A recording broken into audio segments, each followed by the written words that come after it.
Welcome, friends.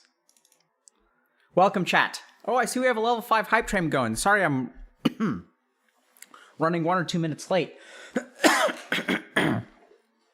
Welcome. Welcome, chat. Welcome to another Healthy Gamer GG stream. My name is Alo Kanoja. I'm a psychiatrist practicing in Boston, Massachusetts. Just a reminder that everything we discuss today is intended to be for educational purposes only, and nothing is going to be intended to be taken as medical advice. If you guys have a concern or question, please go see a licensed professional. Going to be especially true of today's stream because we're going to talk about a couple of really cool things today. So welcome y'all to another stream. So let me just run through what we're going to be doing today, okay? So we're going to talk a little bit about success and failure and what it means to be successful, and I'm going to share some stuff about kind of my own personal life and personal choices. I'm going to tell you all a little bit about, how I made the decision to sort of leave my job at Harvard Medical School and start Healthy Gamer. And I think that there's a lot of important stuff about just how we kind of plan our lives. So a big problem that people have in the community is they're trying to figure out, okay, what's my dharma? Like, what do I move towards, right? Like, how do I figure out like what I should do with my life? So hopefully that'll help a little bit, and we'll see. So another thing that we're going to touch on, I don't know if you guys heard, but China has severely reduced or imposed a limit on gaming for minors.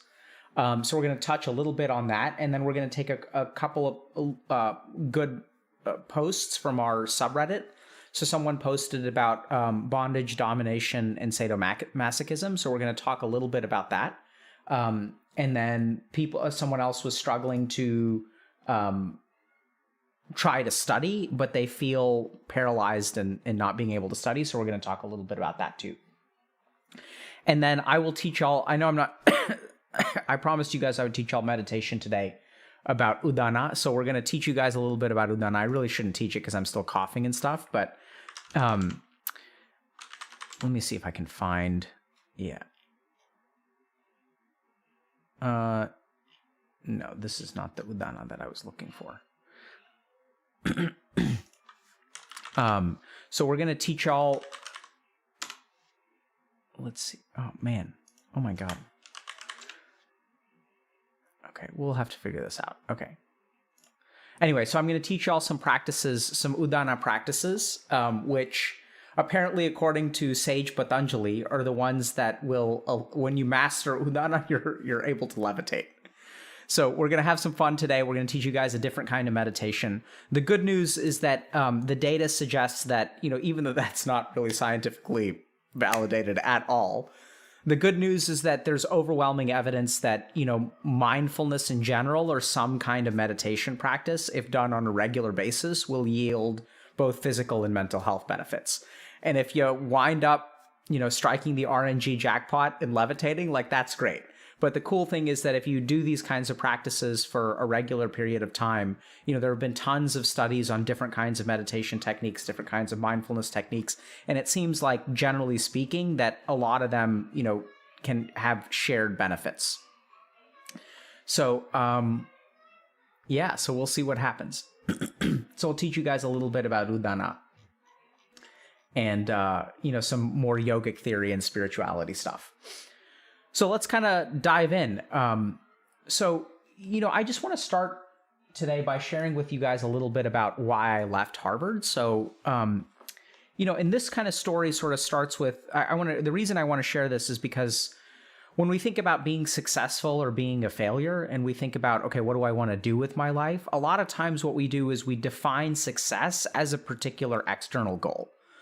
So like, for example, we'll say like, like being an engineer at Google, or like being on a film set for like Netflix, or being a best-selling author, or, being faculty at Harvard Medical School is like how we sort of define success. And for a lot of us, what we tend to do is we kind of think about, okay, if I don't feel like I'm successful or I want to be successful, what I'll kind of do is pick that external target and I'll say like, okay, if I achieve that, then I will be successful. So when we think a little bit about what's the nature of success, what we sort of think about is an external target. The interesting thing is that being successful as a person, if you think about that framework, has nothing to do with you, right? Like the checkbox of success has nothing to do with you as an individual. It's just completely an external criteria. So people who go to Harvard are successful. That's kind of how we define it. And there's no individuality. There's no sense of like who that person is or what they want or what they care about. There's no kind of emphasis on your personal strengths or your ability to like make contributions to the world. When we think about success, all we sort of really think about is an external kind of perspective. And so that's something that, you know, over time, what I've come to figure out is that, you know, what we kind of consider as successful has not actually sort of led to me kind of being successful. I know it sounds kind of bizarre, but a lot of like my best decisions in life and a lot of the things that I think are really that I'm grateful for and proud of actually come from not moving towards success, but actually like moving away from success. And what I mean by that is there have been lots of times in my life where like something didn't feel right, even though on paper it was the right choice. And I think we're increasingly living in a world where like following what internally feels like it resonates with you and sort of like following kind of like, not to sound corny, but like following your heart actually does lead to some of the best outcomes. And if we really think about what makes you kind of the most successful, it has to be the things that are individual to you. And so I guess, you know, like many places, you know, the way that this story is going to start is like me failing out of college. And, you know, when I was in high school, like, and people were asking me, like, what do I want to be when I grow up? You know, I was the child of two doctors. Both of my parents were doctors. And so I realized that, like, being a doctor is a cool thing and was, like, socially respected.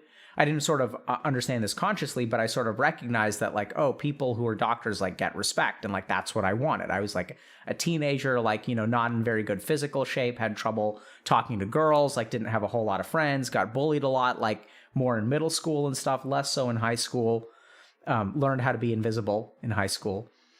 And so realized that, like, you know, I wanted respect. And if I become a doctor, like, that's how I'm going to get people's respect. So people would ask me, like, what do you want to be when you grow up? And I would say, I want to be a doctor. And people would be, like, impressed, like, right there. And so I was like, great. So I was going to, and then I had dreams actually of, you know, when I started college and sort of majored in pre-med, that I was going to be an awesome doctor and I was going to be the best and I was going to go to the best place and I was going to go to Harvard and all that kind of stuff, right? Like most other, you know, freshman pre-meds, I had big ambitions for myself. And that quickly didn't work out for me, right? Because I had no real reason to do it. It was just all about ego and satisfying other people and living up to an external standard of success. It had nothing to do with what I cared about. It had nothing to do with what I was aligned towards. It had nothing to do with what I was interested in. It's all for the sake of external success.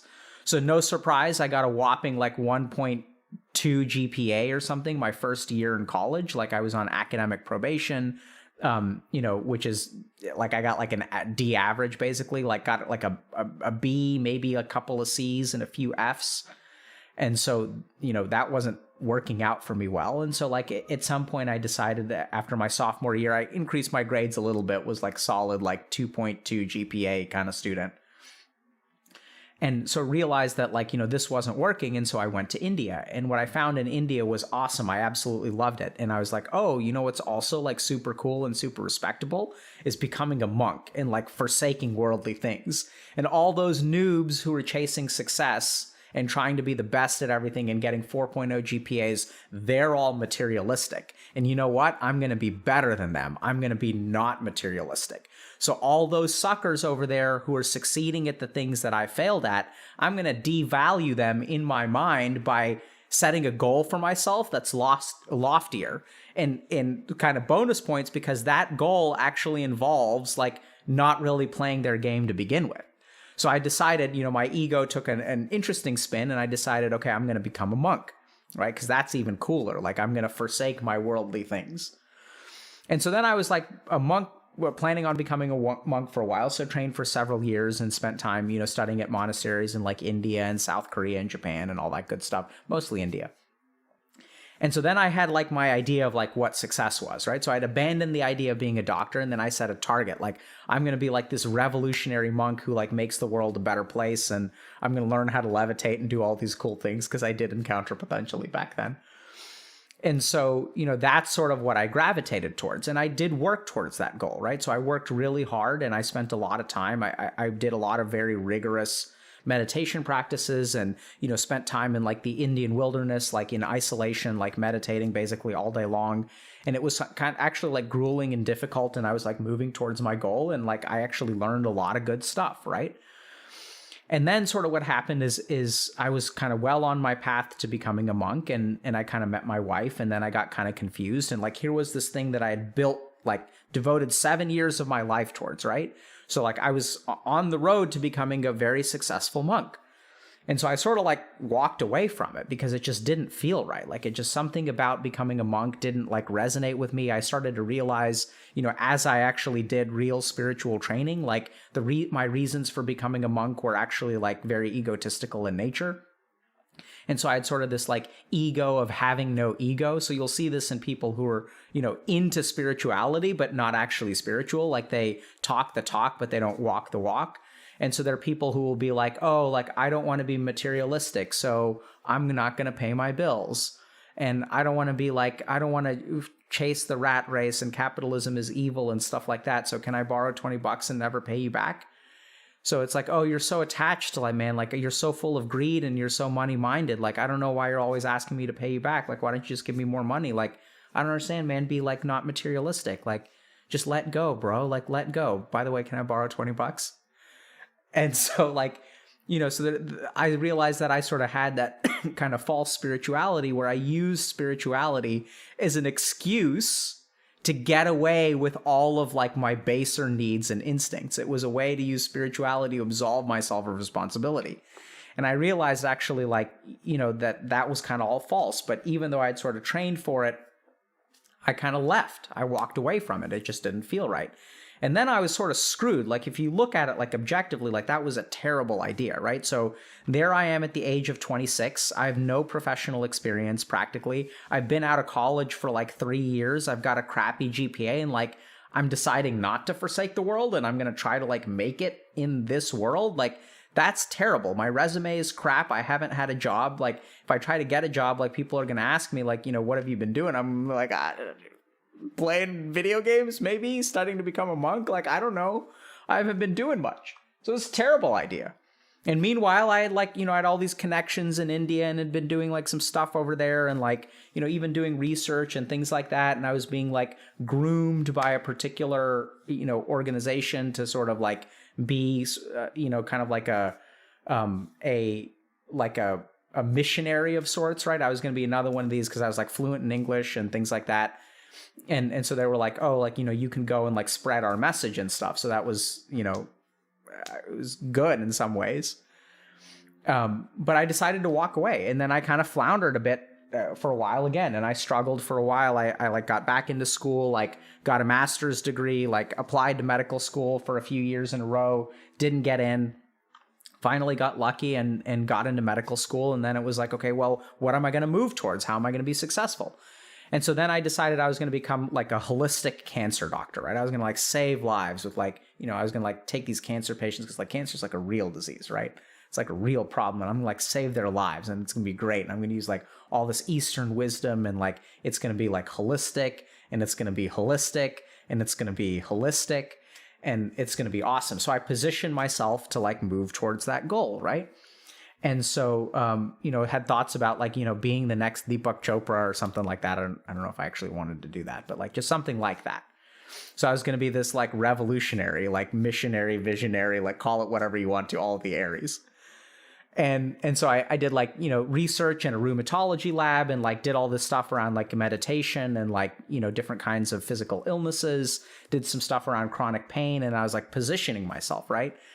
Then I sort of realized like what I really love is like talking to people, and what I really love is the mind. And so I really appreciate, an education and physical medicine. But what I really loved was psychiatry. And that got kind of tricky because then when I remember telling my mom, my dad had passed away at that point. I was like, hey, I'm thinking about being a psychiatrist. And she's like, oh, that's a bad idea.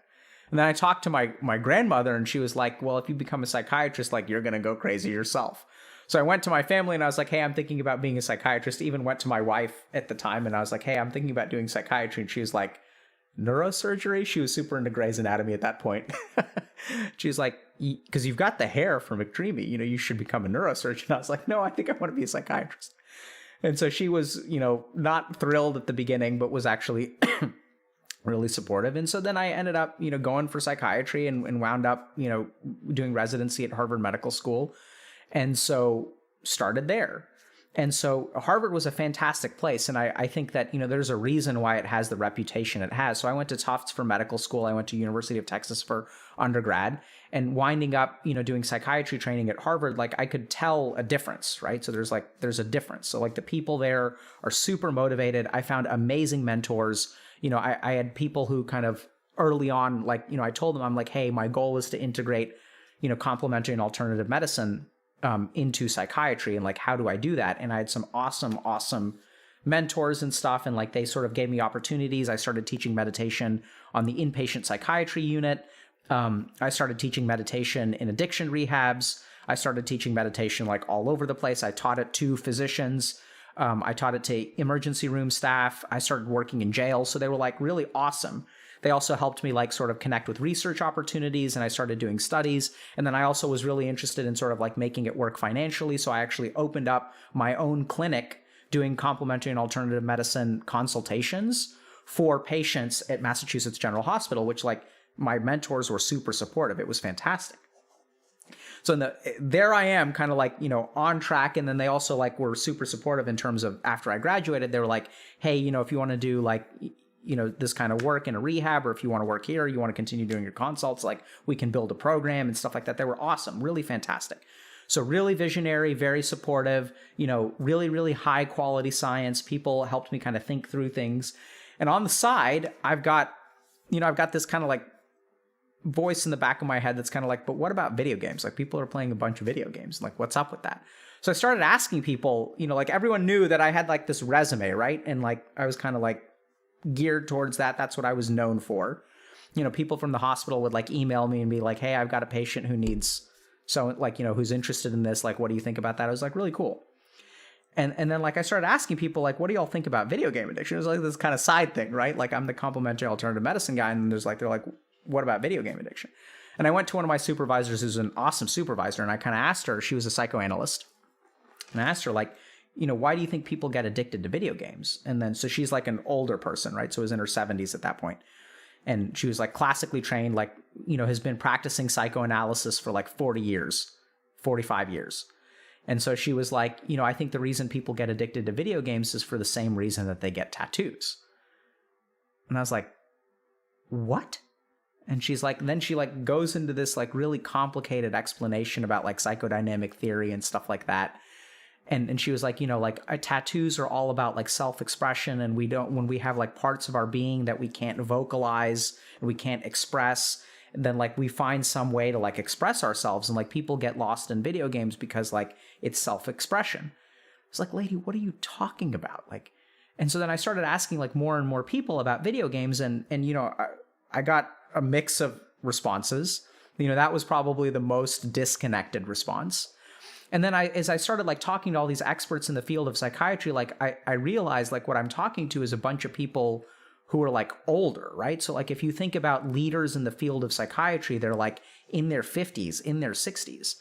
And that's how you don't become chair of psychiatry, at Massachusetts General Hospital, or president of McLean Hospital, or like chief of psychiatry at, Harvard Medical School, or like whatever. Like you don't get to be in that position at the age of like 35. Like you just don't do that, right? You spend a whole career doing research, establishing yourself, going and presenting at conferences, getting grants, becoming an expert in something, becoming like an academic heavyweight. Like there's a path to success at Harvard Medical School. And all of the people who are sort of leading the charge there, they don't really understand video games. Like they haven't really played video games. And so it started to concern me a little bit. And during this time, I was like actually working with a lot of gamers, like on the side. I probably worked with about 500 gamers over the course of residency, like not as part of my job. I would just kind of help randos on the internet. And so what I started to realize is like these people are like suffering really, really bad. And like this is a real problem. There's a generation of people who are like lost. and they don't know what to do. And so as I went to my mentors and I started to ask these really brilliant psychiatrists, really brilliant academics, like, what do we do about this problem? And they were good, right? So they recognized my passion, and, I had chosen to respect me despite my youth and my inexperience. And they were like, okay, here's how if you want to become an expert in video game addiction, like, here's how you do it. And they laid out for me the path of success. You apply for grants, like, you don't really know much about it, right? It's a new phenomenon. So the first thing that you should do is study for the phenomenon. So apply for this kind of grant. It's a 5-year grant. It'll give you funding. You can ask all these questions. You can try to understand video game addiction. And then after you get that grant and you sort of produce and you publish and stuff like that, then you can apply for a bigger grant, and then that'll fund you for another 10 years. And then you start doing studies, and then you can start doing interventions. We can start a clinic here, and we can kind of do you can see a certain number of patients, and we'll kind of do these kind of interventions. And then 10 or 15 or 20 years later, you'll understand video game addiction, and you'll understand how to help these people, right? This is the road, and we can help you do it. And that's when I kind of realized, this doesn't feel right to me, right? So what I realized is there are people struggling, and 20 years from now, this is evolving so quickly that by the time I get my research funding for this grant to study, people with Diablo 3 addiction, Diablo 3 is going to be dead. It's going to be done by the time the study ends. The pace of video gaming is so quick that you can try to do a study on any particular video game, and by the time you recruit subject from the study, no one's going to be playing it. If I want to study people who play Fortnite, 8 months later, they're not going to be playing Fortnite anymore, right? They'll have moved on to Apex Legends. They'll move on to something else. There's going to be something else. So I just realized that the institutions that medicine has to study and evaluate a problem are no longer working. And I think that that's a bold statement to make, and it's probably unfair, and there are lots of caveats to it, right? So obviously there's a lot of good things that medicine is doing. We have good treatments for psychiatry. We've got good treatments for COVID now. We've got a vaccine. So that's, I kind of retract that statement because it was a little bit hyperbolic. But what I mean is, especially when it comes to technology addiction and mental health, something isn't working here, right? So that I feel very confident saying that despite advances in medicine, despite tons of research towards neuroscience and psychology and stuff like that, mental health outcomes are not necessarily improving, right? Mental health got worse during the pandemic. Suicide rates continue to be high. They've been kind of relatively high and stable in men for decades, and arguably even getting worse. So mental health has now surpassed cancer and cardiovascular disease in the United States, is the leading cause of morbidity and mortality, which is kind of staggering, right? So the biggest impact to our society's health now comes from mental health. And it used to be cancer, it used to be cardiovascular disease. And that's because I think part of the reason that the impact is so great is because mental health is affecting young people at an alarming rate. Whereas if you compare things to cancer and cardiovascular disease, it doesn't do a whole lot of damage to our 20-year-olds, our 30-year-olds, our 40-year-olds, our 10-year-olds, our 15-year-olds. But when you have someone who's depressed at the age of 18, drops out of college due to their depression and never finishes, that is a life of productivity and involvement in society that kind of gets tanked. And we see this all over the place, right? We see this, in NEETs. We see this in ninis, ni trabajo ni estudiar. So we I just got I got concerned that the institutions and approaches that we have are not paced well enough to deal with the challenges that we face. And so I did something super bizarre, right? So there I was at Harvard having a career, and I worked there for about a year afterward because I was still trying to figure out how to do this, but I had this career path planned out, and it was going to be super successful. And I did the most bizarre thing. I walked away from it, right? And the reason that I walked away is because it sort of didn't feel right. And I know it sounds kind of weird, but what I realized is there's a path to success, and someone has laid it out to me. They've laid out the red carpet, and they've said, all you have to do is walk down it, and this is how you do it. We will help you. And it just didn't feel right. And so I think it's super bizarre, but I think that most of my success has come from walking away from things that are objectively successful and moving towards things that feel subjectively right. And I think that our society is really strange, but I think it's like cool now that we live in a world where if you have a particular niche, if you have something that you care about, if you want to do things a different way, that society is well positioned to actually support you now more than ever. And I think about some of these indie games as like a great example of this. Like Undertale, for example, I think was made by one person, right? Axiom Verge was made by one person. And some of y'all may have never heard of these games, but I think it's a good example of like, you know, there's a very clear niche, and like you don't have to follow the traditional path of success now more than ever, right? If you want to write a book, like now with the explosion of things like ebooks and e-publishing, I'm not saying that it's like an easy route, but like you can write more niche books. We're seeing a true revival of the fantasy genre because like so many people are like reading, and so you can write a book that you really like and that you're super passionate about, and there's a good chance that that book will be more successful than it would have been 30 years ago when everything was about mass market. And so I know it sounds kind of weird, but sometimes in life, and especially if y'all are trying to think about, what to do, you may sort of have this objective idea of what it means to be successful. And like what an objective idea of what it means to be successful is sort of like what everyone can kind of agree on. And we set our targets based on those kinds of ideas instead of actually tapping into and taking advantage of the things that make us unique. And so if you're really thinking about how to be successful, I know it sounds kind of weird, but like I would encourage you to follow your instinct and move in the direction that feels right to you. I'm not saying just follow your heart in sort of like, in an excuse kind of way to shirk your responsibilities. At each step of the way, I walked away from becoming a monk. I walked away from becoming an oncologist. I walked away from, being faculty. I mean, I'm still technically faculty at Harvard Medical School, but, I walked away from a job there and working there and following their path because it just didn't feel right. Like that system of addressing the world's mental health problems didn't resonate with like my personal goals. And so I walked away. And so sometimes I think being the most successful in life actually comes from, ironically, walking away from like excellent opportunities. I think the best decisions that I ever made were the ones where I walked away from a great opportunity. And so I would encourage all of y'all to think long and hard about what is it that you want? What is it that you care about? What is it that that you can do for the world? And you may think to yourself, oh, I can't do anything. Like I don't have any skills that are, worthwhile. And this is where, I'm going to use the example of professional DMs. Like, there's a crowd of people who are like, I'm a good dungeon master, but like, that's not a job, but it is, right? So because like there's a trend in our society where people are starting to institute more work-life balance. They're willing to, not everyone needs to drive, a $100,000 car. Some people just want to play D&D. Like I have a t-shirt, this is what I wear basically every day. I have jeans that are 8 years old. This fleece is like, good God, this fleece is now 7 years old.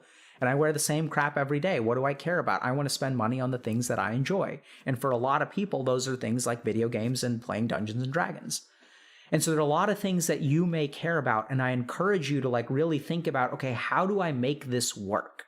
Right? Forget about what society tells you is the road to success. And take a look at our current situation and try to take a look at like, okay, what can I do differently? Because a successful psychiatrist is someone who has, a really nice private practice in a very fancy office and charges $600 an hour and all that kind of stuff. And like, that's what I was doing, right? So I had these like people like these, tech startup CEOs and all these kind of people come into my office to learn about, meditation and work-life balance and the meaning of life and like dealing with their anxiety and dealing with their stress. And I'd put them on an Ayurvedic diet and give them these kinds of supplements and like teach them meditation. It's all evidence-based scientific stuff and they'd get better, right? It was fantastic. That's what successful psychiatrists do. They don't stream on Twitch and talk to a group of people who are all essentially, well, we all aren't broke. That's not fair. I think I sometimes unfairly characterize Twitch. But, it's like, trying to like talk to gamers on Twitch, like how am I going to make money here? Like, why don't I charge $600 an hour? Like, I'm going to help randos on the internet for 2 hours and do what? And so then it becomes an issue of like trying to make it work, right? So then you have to be like a little bit calculating. You have to think about it. Okay, how am I going to make this work? How many hours? There's a reason why I only stream 6 hours a week. I literally cannot afford to stream like 8 hours a day like a lot of streamers do, right? I cannot afford it. And so I have other avenues of income and things like that. You find some way to make it work. And so I encourage all of y'all to think about, what is it that you can offer? What is it that you care about? Because I think what we see time and time again is that like a lot of the most successful stories that we see are from people actually following their passion, but in like a calculated and careful way, right? It's not like follow your passion, like sort of like use that as an excuse to shirk your responsibilities. I have 2 kids. I can't just follow my passion. I have to figure out some way to like, buy them clothing and buy them food and stuff like that. You can't just follow your passion. But I would encourage you to think long and hard about what is your approach to success and what do you think of as success, and take a step back from that and really listen to like your inner self. Because the big thing that I found is that, I showed up on Twitch and I offered you guys what I have to offer you. And it worked out really well because it's something that I care about. It brings out the best in me, right? Because y'all are the people that I care about. This is a place that I love, and these are people that I care about. And so it's going to bring out my best performance. So trust yourselves, listen to yourselves, and don't follow the traditional paths of success without thought. Be thoughtful about it. And what you may find somewhere along the way is that like you have to do that for a little while, right? Even if I had set out to do this work, I still think I would have said, okay, I need to get some kind of formal training as like a medical professional, because like that's how I need to understand gamers. I need to understand neuroscience. I need to understand spirituality. Like, this is how I would still do it. You still have to do things that you don't like. But once you're doing those things in service to your own goals, instead of like, the grind at your job so that you can get promoted, your experience of life, your enjoyment of life, and your performance will be so much higher. When the work that you do is aligned with your goals and things that you care about, even if you hate doing that particular work, it becomes so much easier. Questions?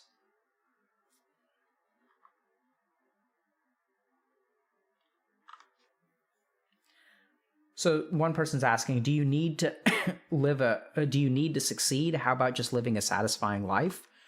So it's a good question, right? So some people may say like, okay, like life is about satisfaction. I know it sounds kind of weird, but I'm going to say you need to succeed.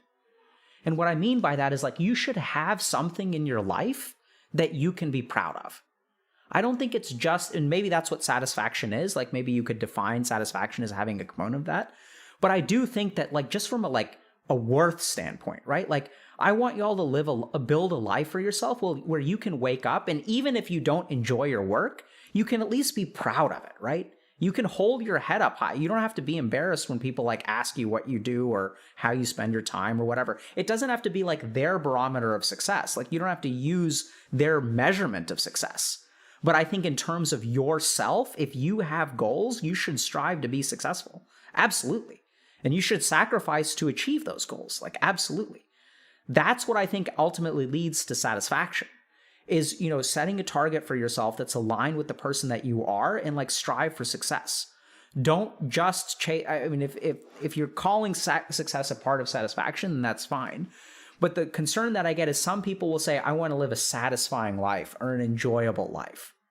And that may not be the same thing as well. But like there's some people who will sort of have more like, I'm going to live in the present and essentially live like a life of hedonism, of pleasure, right? And like maybe that means like eating tasty burgers all the time and like eating good food and stuff like that. But there's good evidence. There's a really fascinating study that essentially demonstrated that like suffering actually like, correlates with like, how can I say this? That going through something bad makes things more pleasant. So this is a really interesting, it's somewhat of a stretch of an interpretation. I don't have the reference right at the top of my head, but they did a really interesting experiment where they had people put their hands in like uncomfortably and painfully cold water. So they sort of like set it to like maybe -10 degrees or something like that. And they had someone stick their hand in it, okay?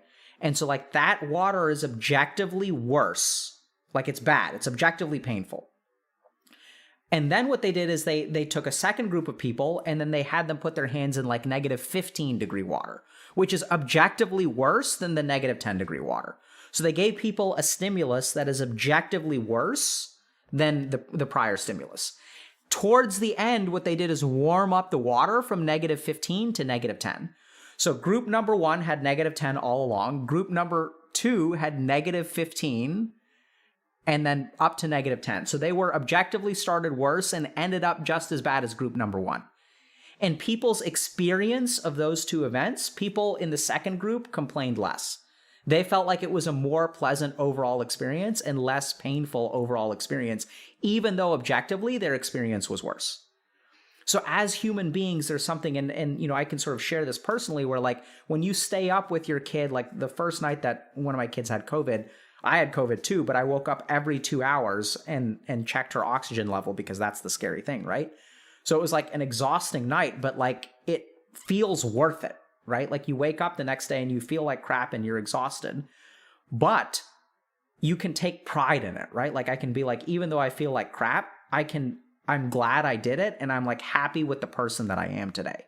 And a big problem that I see in people nowadays is that like, you know, we're exposed to so much suffering without purpose. So if you look at like people who are like working in the grind, right? Like you can think about someone like an Amazon warehouse worker or like a UPS delivery person, and they can get compensated well, but like they're working really hard, but it's not for a purpose. And so I think a big part of satisfaction with life, a big part of like feeling successful and being proud of yourself is not the avoidance of pain. You don't need to avoid pain and gravitate towards pleasure. All you need to do is have pain for a damn good reason. And if you think about, like, I'm just going to think about a gaming analogy for a second, okay? So if I think about the games that I enjoy playing the most, the multiplayer games, like the best and most epic moments. The most epic moment in a video game is not when you stomp objectively from minute 1 to minute 30 and just destroy them.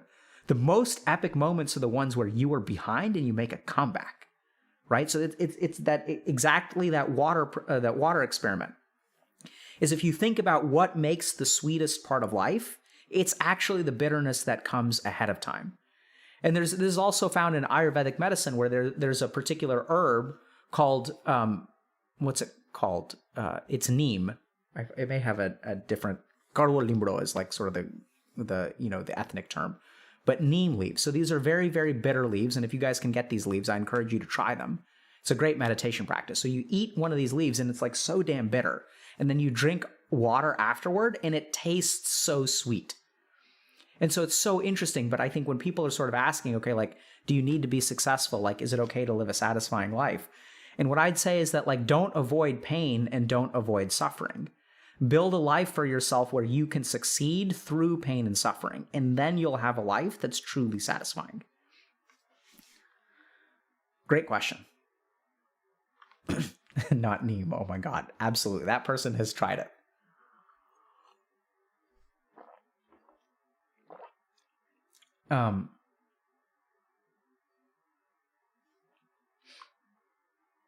What if I want to do 10 things I really like? Should I sacrifice 9 to succeed?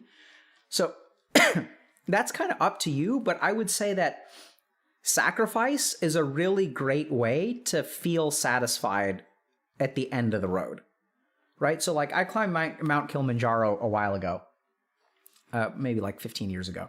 And like, you know, the view at the top is made all the more sweeter because you were slogging for like 6 days, right? Like you can fly to the top of a mountain and the view that you get is objectively the same, but the experience that you get is completely different. So I'm not saying that you should sacrifice 9 of the things that you like, you know, just to do 1. I'm not saying you should go all in because like even I didn't do that, right? I didn't sacrifice everything, but I walked away from some really important things. And so I'd say like, by all means, sacrifice 6 and focus on 4. Like, why does it have to be 9-to-1 ratio? And over time, literally what I'd recommend for you is you start by like sacrificing the minimum number of things that you need to be successful at the others. So that may be giving up 6 to do 4. And then over time, as those 4 things grow, what you'll decide is, okay, like these 4 things I'm doing, I can't do them all successfully anymore. They're all demanding more attention. I need to cut one. So then you're down to 3, and then you're down to 2, and then you're down to 1. And that's how you decide, right? And that's how you become like really successful. And then like, even though you've lost a lot of things, like there's a lot of stuff that I wish I could do. Like I wish, like when I was a teenager, I used to play D&D like every weekend. I wish I could do that. It's a sacrifice that I make, and that's okay. Is it enjoyable to play D&D? Like I spent, the last weekend reading a lot about, we've got a post today about, sexuality. So like just really like reading up and brushing up on statistics and stuff about sexuality that we're going to talk about in a second. Like it would have been more fun to play video games, but it was worth it, right? Like it's important to do work that you can feel proud of. So by all means, don't shy away from sacrifice and don't shy away from pain, and move towards things that you can be proud of, right? Build a life for yourself that you can hold your head up high, and build a life for yourself that's worth living. And having a life that's worth living is not all pain. I'm not saying like, sacrifice everything in your life. I'm saying like it should be worth it, right? The pain should be worth what you get out of it. Okay. let's talk about okay, so I'll give you all a choice, chat. So we've got options, okay? So the 4 things on the docket today are, so I don't know if you guys heard about this, but China limited video gaming for minors, so we can talk a little bit about that. We have a Reddit post about BDSM. So someone was asking a little bit about that, so I've kind of got a small, almost like lecture prepared. And then we've got kind of a good tweet talking a little bit about like therapy versus emotional nutrition. So understanding a little bit about like how you manage your emotions and stuff. And then we've got a post from subreddit about people someone who needs to study but is paralyzed. What do y'all want? Okay, BDSM. Can we get a poll, mods?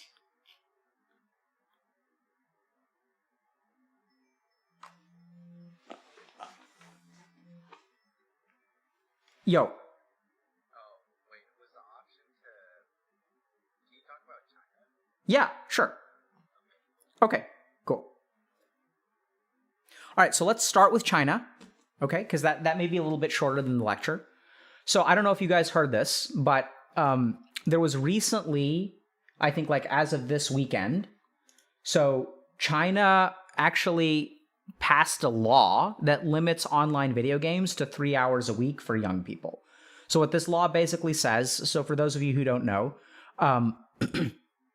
when you play an online video game in China, this is, correct me if I'm wrong, I mean, I've talked to people in China and stuff, but this is my understanding, is that you have like a national ID that anytime you sign up for a game, like you link your account in game to your national ID. And so then what they've essentially done is they've like instituted this law that you are not allowed to play games like Monday through Thursday at all. So all of your accounts are linked to this national ID. And so they like don't let you play those games. And then on Friday, Saturday, and Sunday, you're allowed to play, I think, 1 hour a day. And they may even have restricted it from 8 to 9 p.m. You also get to play 1 hour a day on holidays. So China recently passed this law. And so we're going to talk a little bit about it, why I think this is happening. And then also like, what to kind of expect going forward. So the first thing to understand is that video game addiction is like a big problem. And we don't quite understand what the relationship between the increase in playing video games and a group of social movements is. So like I mentioned earlier, there's stuff going on in lots of different countries. So in the US and Europe, we'll call them NEET. So these are people not in employment, education, or training. In South America, they're called NINIs. So ni trabajo ni estudiar, people who are not working or studying. In Japan, I think they call them hikikomoris. And in China, actually, recently, there's been like a big movement called laying flat, which is that there's a group of young people who are sort of like not engaging in like the work culture.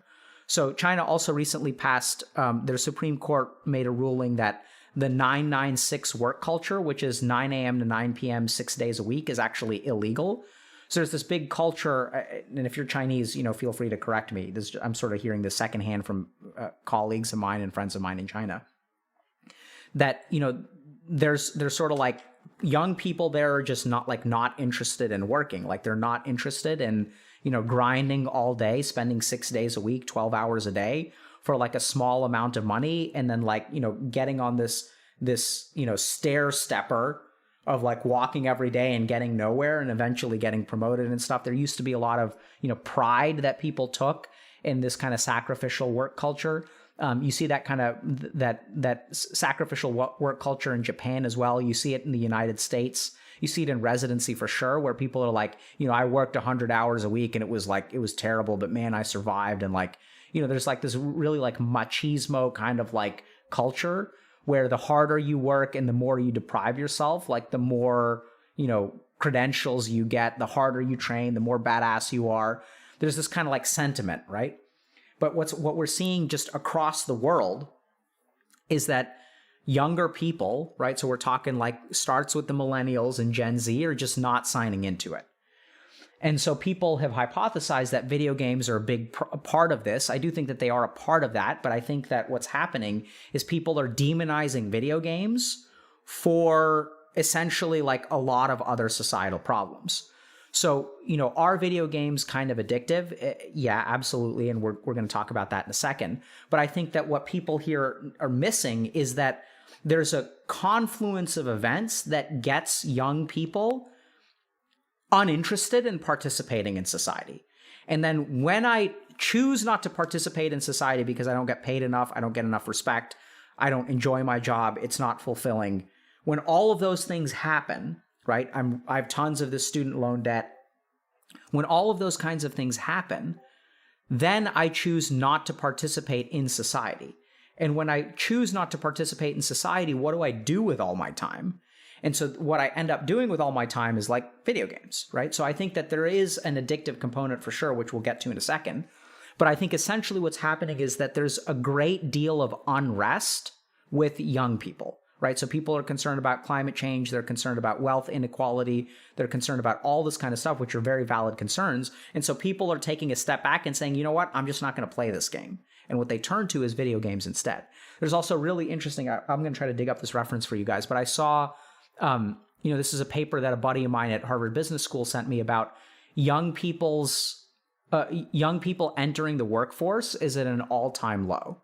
So historically, like in the last 100 years, especially young men are at an all-time low for entering the workforce. So it used to be that the demographic that entered the workforce and the most stable, solid demographic of people kind of going into work were like young men, like men between the ages of 18 and 25. And for the first time, like that number is like remarkably low. And economists are trying to figure out, what's the reason for this? Chances are it's multifactorial. But I think what we see is that people are not entering the workforce and they end up playing video games. Like what's going on there? What's the cause? What's the effect? I imagine it's like somewhat circular and reinforcing, right? So video games make it harder for people to enter the workforce. And when people are not interested in entering the workforce, they end up playing video games. But I think what you see is a lot of institutions and governments and policy makers, what they're doing is they see a bunch of young people playing video games and they say, that's the problem. That's what you see, right? It's like the tip of the iceberg above the water, but it's not, what they don't ask themselves is, why are these young people playing video games? Like, sure, they're playing video games, but what's the root cause? What's driving the behavior? All they're sort of focusing on is the behavior itself. And this is something, you learn if you work in addiction psychiatry, is like oh my God, I'm about to go off on a tangent, but you can take an alcoholic and you can send them to rehab for 60 days where there's no alcohol available. And this is the business model for like half of the rehabs out there. They're like, we're going to take you to this awesome spa-like place where you're not going to have a choice to drink because there's no alcohol available. So what we're going to do is remove the problem from your life, and that's what we're going to call a rehab. And these rehabs are fantastic because they don't address the underlying issues. They don't address the drivers of behavior. They just restrict the behavior artificially. And so people go to the rehabs, they get sober for 60 days, they feel awesome, and then they go home and then alcohol is available. And what do? They relapse. And when they relapse, that's fantastic because you had such a good experience at that spa that charged you $70,000. I guess I need to go back because I had it. It was so good. So it's this awesome business model that encourages temporary sobriety and repeat customers. And so what happens is I'm seeing a lot of these like policy level changes where people are sort of targeting video games as the problem. And it's definitely a contributor, don't get me wrong. But I think it's sort of like that's the equivalent of taking an alcoholic and sticking them in a rehab and preventing them from sort of like playing games, right? And that amount of restriction could help. It probably will help, but it's not addressing the underlying causes. And I think part of the other kind of interesting thing here, so I think what's going to happen is that the law will pass and hopefully it'll help some. But I think two things will happen when you have a bunch of gamers who want to play video games, they'll find a way to play video games. Okay. So the first thing that a buddy of mine was explaining to me is that, oftentimes like you have a national ID, right? So it's like linked to like your driver's license or whatever. Like, so you have a national ID, then you're a minor, you're a 16-year-old kid. And like what the 16-year-old kid is going to do is they're going to go with their grandpa's national ID and they're just going to sync that with all their accounts. And then it'll lift all the restrictions. They'll keep playing games anyway. It's not hard to find someone's like national ID to link because grandpa's not playing video games. Like you got grandpa, you got grandma, you got mom, you got dad, you got your great uncle. You got a bunch of people out there who aren't playing video games. And you've got a bunch of national IDs, so you're just going to keep playing. And I think that's what's going to happen. So as long as the driver for the behavior is there, you can try to like suppress it, right? Like you can try to restrict. We see this in addiction as well, where like, there are kids who smoke pot and their parents don't want them to smoke pot. They're addicted to pot. So what do? Like they find a way to smoke pot, chat. They find a way to sneak out of their house, put a ladder outside their window, climb down, their friend meets them in their backyard, they pass them a joint, like they find a way to do the behavior. So I think it's an interesting intervention. I think it's kind of an authoritarian approach that doesn't address some of the underlying problems. I'm not surprised that the passage of this legislation came now because laying flat in China has been growing so much. So like people have noticed, right? So I heard about it, right? And I'm not like in China. So I think that there's an increasing amount of like frustration and dissatisfaction with young people. And so like policymakers are looking at that and they're saying, oh, video games are the problem, right? It's these friggin' video games, like these stupid video games. We see this from parents as well in our parent program where like, parents will come in and they'll say like, how do I get my kid to stop playing video games? Because like the video game is the problem. The video game is like the absolute, that's the real problem. Like, how do I get them to stop? And what we do when we work with these parents is we like, hopefully the ones that work with us begin to realize like the video game is a symptom. It's not the root cause.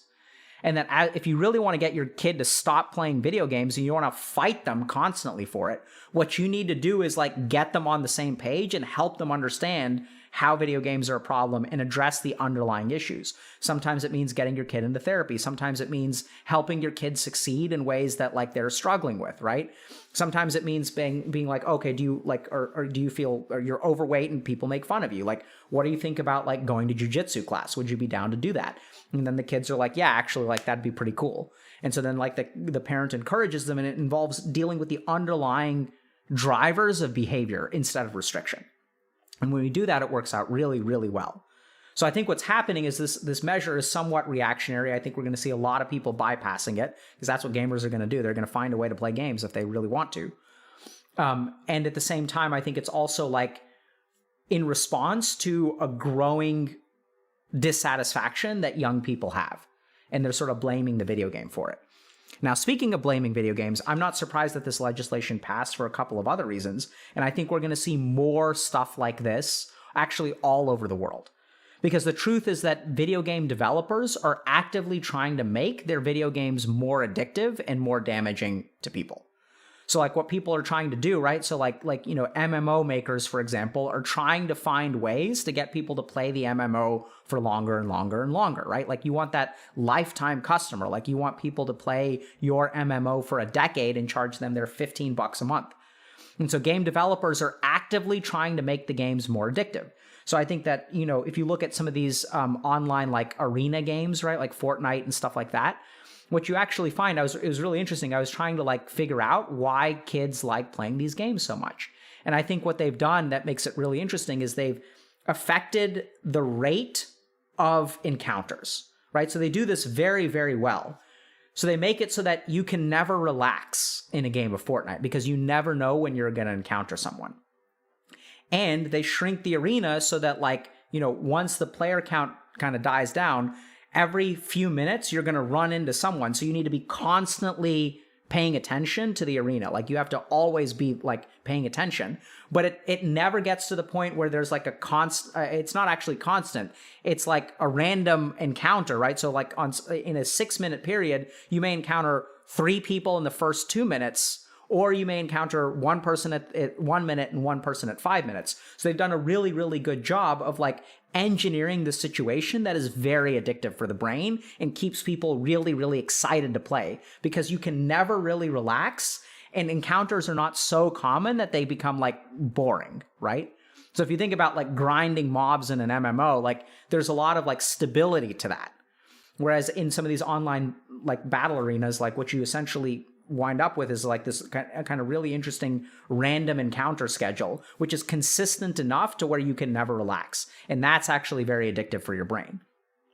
And I'm seeing like growing amounts of dangerous unrest within parents. And I think that if video game developers are not careful and they continue to make more and more addictive games, which I think they're going to do, what we're going to wind up with is like a cigarette kind of situation where the negative impact of games is so profound that you're going to have governments like China. It's going to start with China, but it'll happen elsewhere too. Mark my words. You're going to have parent groups that rise up and will be like calling their congressmen and stuff and saying like, we want you to ban this kind of game. As the addictive potential of games grows, what's going to happen is more gamers are going to get addicted and more people are going to start to think it's a problem. And then what will probably happen is people will come down hard on the gaming industry. And the gaming industry may fight sort of like the tobacco industry did, in terms of saying, oh no, they're not addictive and stuff like that. And they'll even find people like myself who will say like, hey, there are positive effects of video games. They'll find people like myself who will say, hey, like, find the root causes, because I actually believe that stuff. I do think games are addictive, and I believe that if you really want to conquer addiction, it's not about restricting the substance, it's about protecting, the underlying psychological drivers, right? That's what you really have to address. But I think if we see this trend, we're going to see this a lot more, because as games get more addictive and as more lives get ruined, like governments, parents, and societies like won't stand for it. And I think that, I don't know how this is going to affect, Tencent is a major video game developer or publisher or whatever company in China. So I don't know how it's going to affect their bottom line. I saw, one figure that said that like, their income comes from 3% of their income comes from miners and 97% comes from non-miners. So it may not affect their bottom line, but I think it's just the beginning. And so if we're not careful, like as an industry as a whole, and we do not support the mental health of gamers, like you're going to see more regulations like this, and parents are going to come out and you're going to see like lawsuits, and you're going to see all kinds of crap. You're going to see like congressional hearings. You're going to see it all. And so I think the last thing that I'll share with you guys is just a page from like Darwinian evolution. So, a lot of the bacteria in our gut at one point infected us, right? So I don't know if you guys know this, but we have, for every one human cell you have in your body, you have 10 bacterial cells. So you have 10 times as many bacterial cells in your body as you do human cells. And so essentially what happens is that when you have an infectious agent, if you want to survive, what you need to do is become symbiotic. And what that means is that you have to deliver enough value to the organism to where the organism doesn't try to kill you. It actually like is happy with you hanging out because you bring something to the table. And I think the video game industry and games in general are at a really crucial tipping point. So games do good things. They helped us somewhat be resilient during things like the pandemic. People like my wife who like aren't gamers like had trouble with social interactions, where I was like, I'm going to play Dota. Like that's what I did before the pandemic. It's what I'm going to do during the pandemic. It can actually help a lot. But if the gaming industry is not careful, and we continue to make more addictive games and more damaging games that bankrupt your player base, what you're going to actually get is a situation where like you're going to get a Darwinian response, and then like people are going to say, hey, these things actually hurt us more than help us. And then you'll start to fight against it. Whereas I think really the direction that we should move in, because I love video games, is to become more symbiotic, right? To like have video games be like a healthy part of your life, but not an unhealthy part of your life. For video games to be a way that you can interact with people and like form connections with like people and have those connections be real, have ways to find support. And at the same time, like all of those positives, like being balanced by, just the right amount of engagement. And if we don't, like in the next 5 to 10 years, I think we're going to see a lot more legislation like this. I don't usually make predictions, chat, but I mean, I'm seeing it. We're going to see a lot more parents getting really, really upset. And then like, once the Facebook moms start going to town on something, like it can get bad real fast. So, I'm not surprised that China passed the legislation. I think it's like a signal of things to come if the industry continues moving in the direction that it is. And at the same time, I think that the legislation is sort of like addressing a small part of what I view to be like a much bigger problem. So someone's saying Facebook moms versus gamer dads. Absolutely, dude. That's what it's going to be.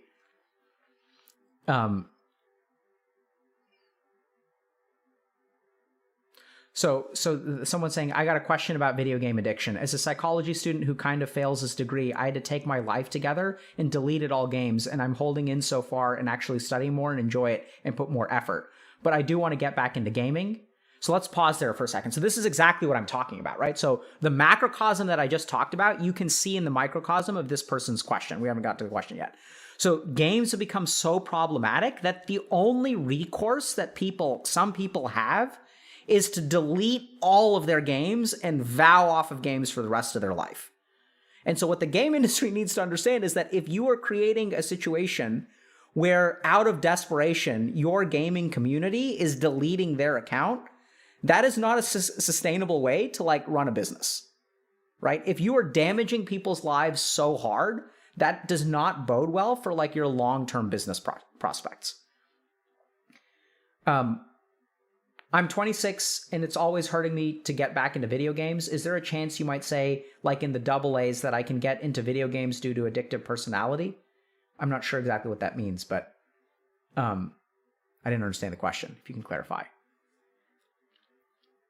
And so, yeah, I mean, it's a problem, right? Because I don't think this is going to I think it's going to be really hard for the industry to do, because here's the problem is that like, it's kind of this sort of situation where if I'm a game developer and I make my game less addictive, what happens in the short term is I lose to the more addictive game. And then it's kind of interesting because like, then I'm going to lose. And then the company, like my company may die out. And then like the more addictive game company will grow, will produce more games, will acquire more studios. And so over time, there's like, it perfectly mirrors like Darwinian evolution, like what we're seeing in the gaming industry. I even wrote a paper about this for some game developers a few years back. But essentially what you've got is like a system where like, for short-term gains, the more addictive game will be more successful.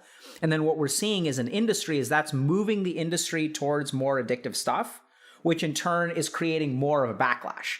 And the other place that we see this is actually with like the opioid epidemic, right? So what happened is there was a company, I think Purdue Pharmaceuticals, that made like MS Contin and OxyContin. And what they realized is, oh shit, this is like really, really addictive. And it's like more addictive than other opiates. So like what they did is like, there's this war, right? Because there are a lot of opiate manufacturers and someone's like, let's make something super addictive so that, our opiates win out and everyone starts prescribing our medication more. And then like they did that and they made billions and billions of dollars, right? So win for them. And now there's like an opioid epidemic. Like so this is awesome. But so the president of the American Psychiatric Association took my phone call about a year or two ago. And like, I wanted to talk to him and I was like, can we talk? And then he was like, yeah, sure. And so, I was talking to him about like, I think video game addiction is a huge problem. And so then he put me in touch with the head of the person who's on the Council of Addictions. And then I called him and he took my call too, which is cool because I'm just like, I'm a nobody, right? Like I may be like famous on Twitch, but like they don't know who I am. I haven't published any papers on video game addiction. I haven't presented at any conferences. So, he took my call and I'm like, hey, I'm just a psychiatrist. I just finished training. I think this is a huge problem. And I just wanted to let you know. Because like I'm working on it and I'm trying to figure out like, do you have any advice for me? Because I'm trying to help people who are like addicted to video games. And his response was like, we're focused on opiates. Like, I get what you're saying. I definitely think that what you're saying makes a lot of sense. Does sound like a problem to me, but so many people are dying of opiates. All of our resources are devoted to the opioid epidemic right now. And that's what's going to happen with gaming. Like, if we're not careful and people make more and more addictive games, what you're going to do is you're going to have these national organizations, you're going to have governments, you're going to have parents who are like all aligned against video games. And then game developers are going to be in big trouble. And Tencent may be like the first example of someone who's like on the verge of being in big trouble with the Chinese government. And the Chinese government is like, we're not going to let people play your game. Because the other dangerous thing is that laying flat is not a movement of 16-year-olds. It's a movement of 20-year-olds and 21-year-olds and 22-year-olds. And if those people are playing games and China says, hey, we need these people like working productive work, like we need them to like be contributing members of society, which by the way, I think is like generally speaking a good thing, right? Like I think as humans, we should all be like productive members of society. They may say like, okay, we're going to start restricting it to people over the age of 18. And then Tencent is going to be in trouble. So we got to be really, really careful, just as gamers, as an industry, that we do not let this problem get out of control, which it's already getting out of control, right? Which is also kind of weird because like we're also a Darwinian result of the current situation because so many gamers are so screwed. And so like, who's going to help them? I guess it's going to be Dr. K. Like we are the result of like, you know, this problem and like we've kind of risen up. If it wasn't me, I guarantee y'all it would be someone else, right? Because this problem, like this is what happens with evolution is as problems arise, people who are adapted to deal with those problems will naturally rise with them. Does that make sense?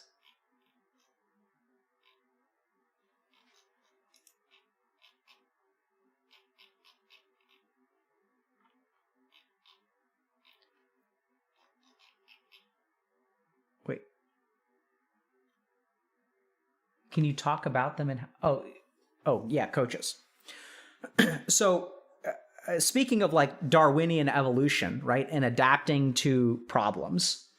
So like here's the big lesson that we learned. This is part of the reason I walked away from HMS, Harvard, is because I thought that the solutions that we have are not sufficient to deal with the problem.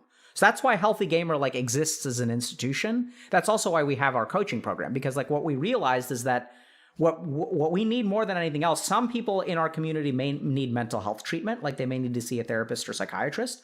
But a lot of people in our community, what they actually need is like peer support.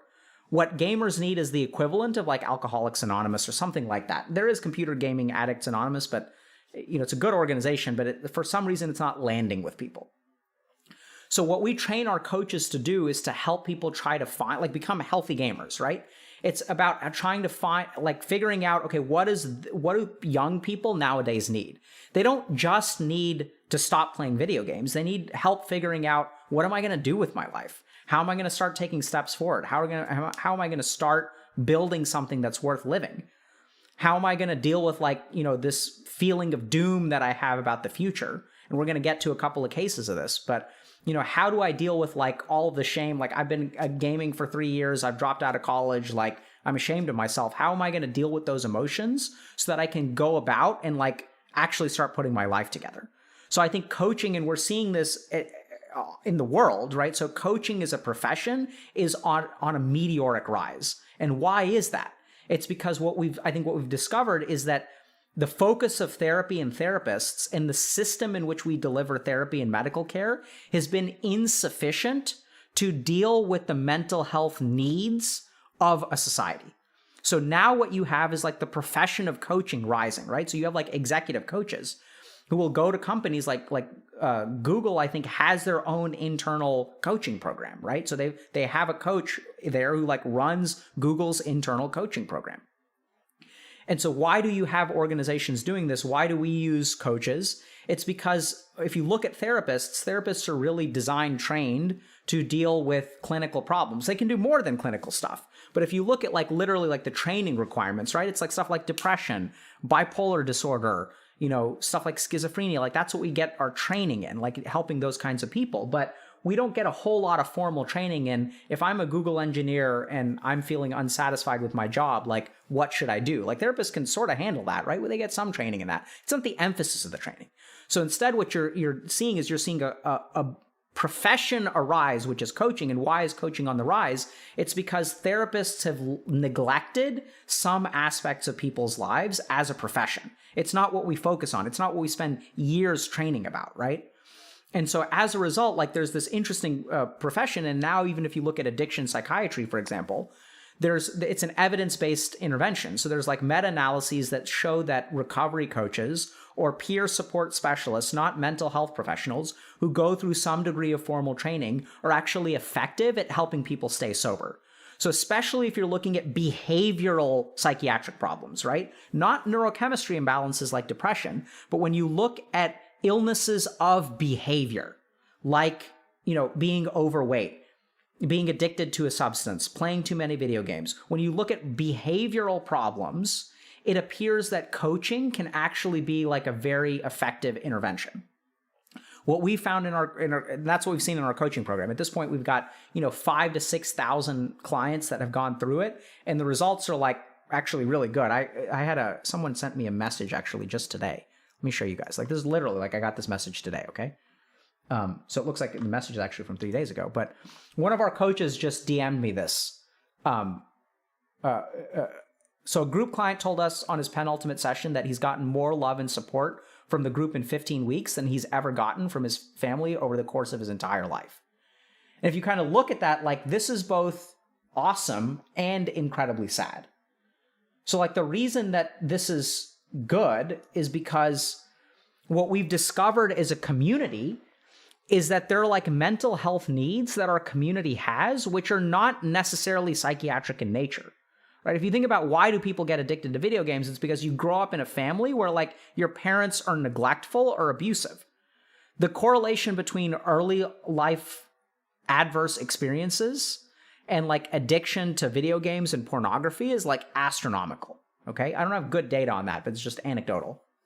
And there's some data, but anyway, there needs to be more research on it, I should say. And so what we're really discovering through our coaching program is that like, this is what y'all need, right? You just need a place where you can go for like 4 months and like people to like care about you and tell you, hey, bro, I think you can do it. Or hey, girl, like, I think you can do it. You should believe in yourself. And I recognize that your life is hard. And I recognize that things have been tough for you. But we're here from you, and like, take one step forward. And like, we're here, like, if you stumble, if you succeed, we're here to cheer. And if you stumble and you fail, we're here to help you get back up. And that's what coaching is all about. It's about having someone dedicated in your corner to help you like put your life together. Anyway, it's kind of an interesting, I just got that message and I was like, this is great. Like, this is why we did this. Okay. Like, it's literally like why we started doing this thing. Because the thing is, like, and this kind of goes also kind of a little bit back to, why I left traditional medicine, is I think those interventions, like, I could sit in my office and see, 35 clients a week until I die. And it's not going to be enough. I'm telling you, it's going to be like trying to empty the ocean with a teaspoon. The number of people who need help, like, this is only going to work if we like scale, right? And that's why we started the coaching program, because I got 10,000 requests a month for people to want to work with me personally. And so then the question is, can I train people to do what I do? And the answer is absolutely yes. Right? You can train this. You can learn this. You can learn how to help another human being. It is a skill. It is not a gift. It is not a talent. You may be talented. You may be gifted, but it's absolutely a skill, and practice makes perfect. And Pax is an awesome coach, by the way. I'm not surprised that someone in his group said this, because we hear good things about Pax a lot. We hear good things about most of our coaches. So they're all awesome in their own way. But, Pax Pog. If you guys, there's a, if you guys want to, Pax was actually on stream several months ago. We did a role play, and you guys can watch him work. Pax is great. All of especially our cohort 4 is fantastic. So we're going to have cohort 4, if you guys have been on the waiting list, by the way. Cohort 4 is going to launch on September 20th, and y'all can actually pre-sign up on, I think, September 8th. So we're improving our platform too, to where people don't have to like wait until a spot opens to sign up for coaching. We're working on, booking into the future. So it's not like, because right now what's going on is like people have to like log in every day and see if they can get a spot. And so we're working on a technology perspective. So hopefully that'll go well.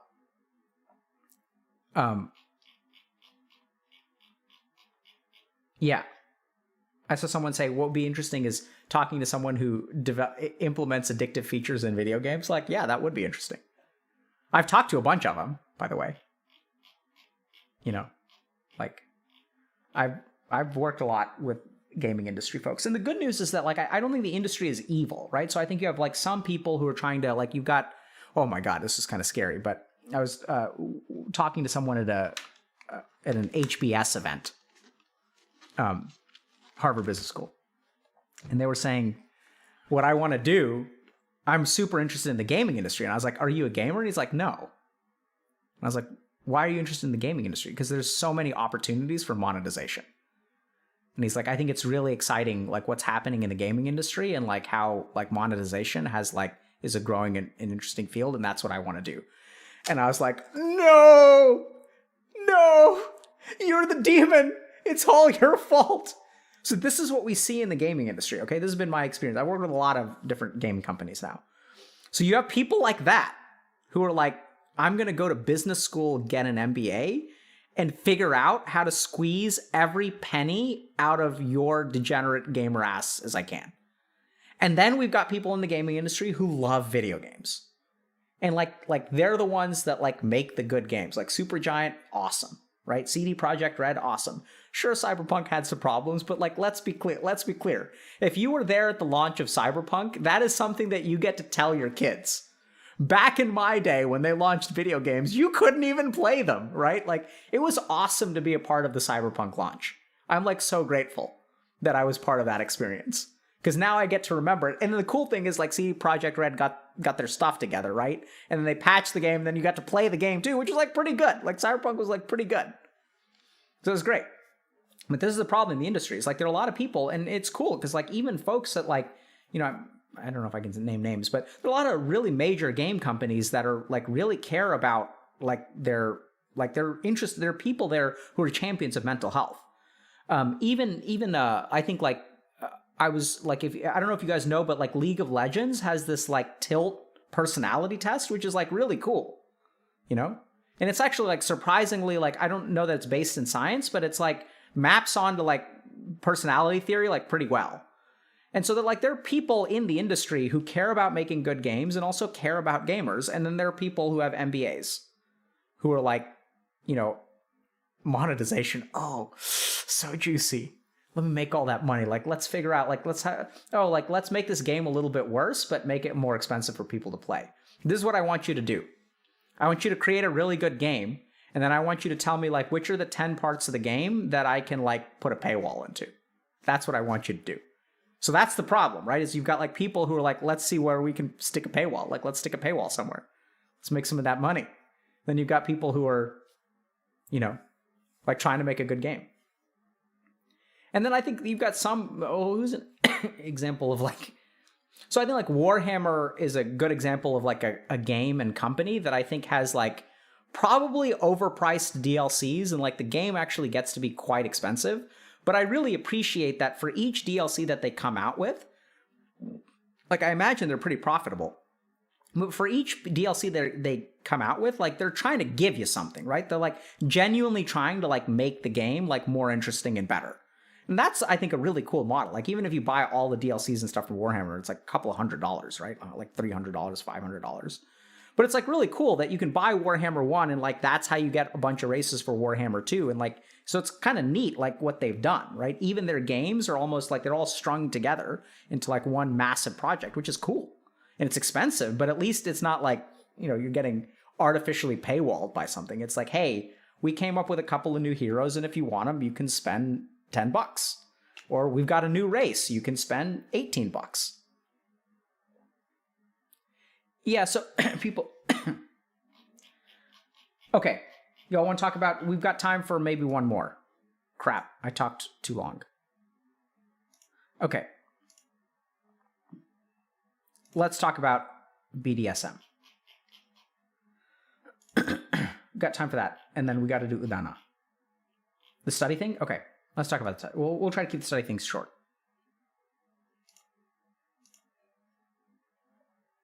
Okay. So I should be studying, but I'm not. Hello, I have a big exam coming up that I can't screw up. However, I can't get myself to study. I open the book, blankly stare at it for 3 minutes, and then I just sit behind the computer wasting time. It then bothers me when I try to sleep that I didn't study at all. I have an anxiety that I'm going to screw up, but still can't get myself to study. Why am I like this? What can I do to improve? Okay, so this is a great post. Very common problem. Let's give you an update, even though it was 4 days ago. So I don't know if this kind of makes sense, but if you guys, like, this is the problem. If we want to understand why you're paralyzed in life, this is the problem. So I want you guys to just think about this logically. Whether you can screw up or you can't screw up, the most you can do is study, right? The impact of your test is completely independent of studying for the test. I know it sounds kind of weird, but like, you know, if I'm taking a practice test, I can study for the practice test. And if I'm taking a real test, I can study for the real test. The studying is actually the same whether the test is a practice test or a real test, right? The actual act of studying, what you put into it, is completely independent of how important it is. So like studying for a test the importance of the test is independent from the actual activity of studying. So why do we see this problem? It's precisely because you can't screw it up. So I know it sounds kind of weird, but the fear of failure is absolutely paralyzing, right? So when I'm afraid of failing, it keeps me from acting. Like that's literally like what our brain is wired to do. Do you guys get this? That like, you know, if our brain thinks that a particular action has a low likelihood of success, it is difficult to engage in the action. Right? It is when our mind like calculates a decent likelihood of success that we're able to engage in the action. So I'll give you guys just an example. So when I was 15 years old, I had a crush on a girl.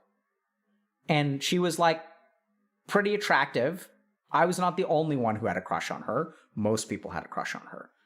And I was low in the social standing. I was a nerd. I spent most of my weekends playing Dungeons and Dragons. So I didn't think that she would, if I asked her out, like she would say yes. Like I thought my chances were damn close to 0. So I never asked her out. Because I thought, oh, like I may fail. So the greater the likelihood of failure, the less likelihood you have to ask someone out. So this is going to be an interesting random aside. But when I work with patients who are struggling with online dating and don't end up with like the right people in online dating, they do something really interesting. So when they're like looking at Tinder or whatever, they look at people, and if they feel inferior to the person, they don't swipe right. The people that they focus on are the people that they, in their minds, think are at their level. And so then what happens is like they end up like going for people who are like a little bit busted because they themselves are a little bit busted. And furthermore, if they've got low self-esteem, their perception of themselves and what league they're playing in is actually like lower. And so they actually like select for partners who are like less likely to be successful in relationships. They're like, I'm screwed up, so I'm going to try to find someone who's like just as screwed up as I am because I feel inferior because this person has their crap together. And I don't have my crap together, or I feel like I don't have my crap together. So all they do is date people who like don't have their crap together, and then they wind up in bad relationships. So instead, what they should do, I know it sounds kind of weird, but like we work on your self-esteem a little bit, and it's like bat up above where you think your league is, and then you'll see like whether those people are actually in your league or not. You may be surprised at what league you're batting in. And I think in general, everyone I'm talking to, I think most of y'all, you should bump yourself up a league. Because y'all are awesome. Seriously, like y'all are fantastic. You'd be surprised at what you have to offer if you were concerned. So the way that we perceive the likelihood of success and failure and the importance of that success and failure are instrumental to destroying our motivation to act in a task. Okay? So if I think that like I'm going to fail at a task, or if the consequences of the task are going to be failure, it's going to be really hard for me to engage in it. So here's the way that I put it, right? So like, if you sit down to study and you don't study well enough, it's not enough, and then you're going to fail. So it needs to be enough for you to study. But how the hell do you know what's enough? It's like, I need to study efficiently. I need to study enough. If there's no point in studying unless I can study enough. And if I study enough, then I'm going to get an A. But when you sit down to study and you like look at this textbook, you read it for like 3 minutes and you're like, I don't understand this. I don't feel like I'm learning anything. Oh my God, it's not enough. I can't, it's not going to work. I might as well close the book and walk away. It's too much. Oh my God, I'm going to fail. Then you like put the book away. Then you need to deal with those negative emotions. So you set the book away, you go like turn on YouTube or you play a video game, and then like the day goes by and you're like, oh my God, another day has gone by. I'm so screwed. And then that thought is in your head the next day when you wake up and you open the book. What's the first thought that pops into your head? I'm so screwed.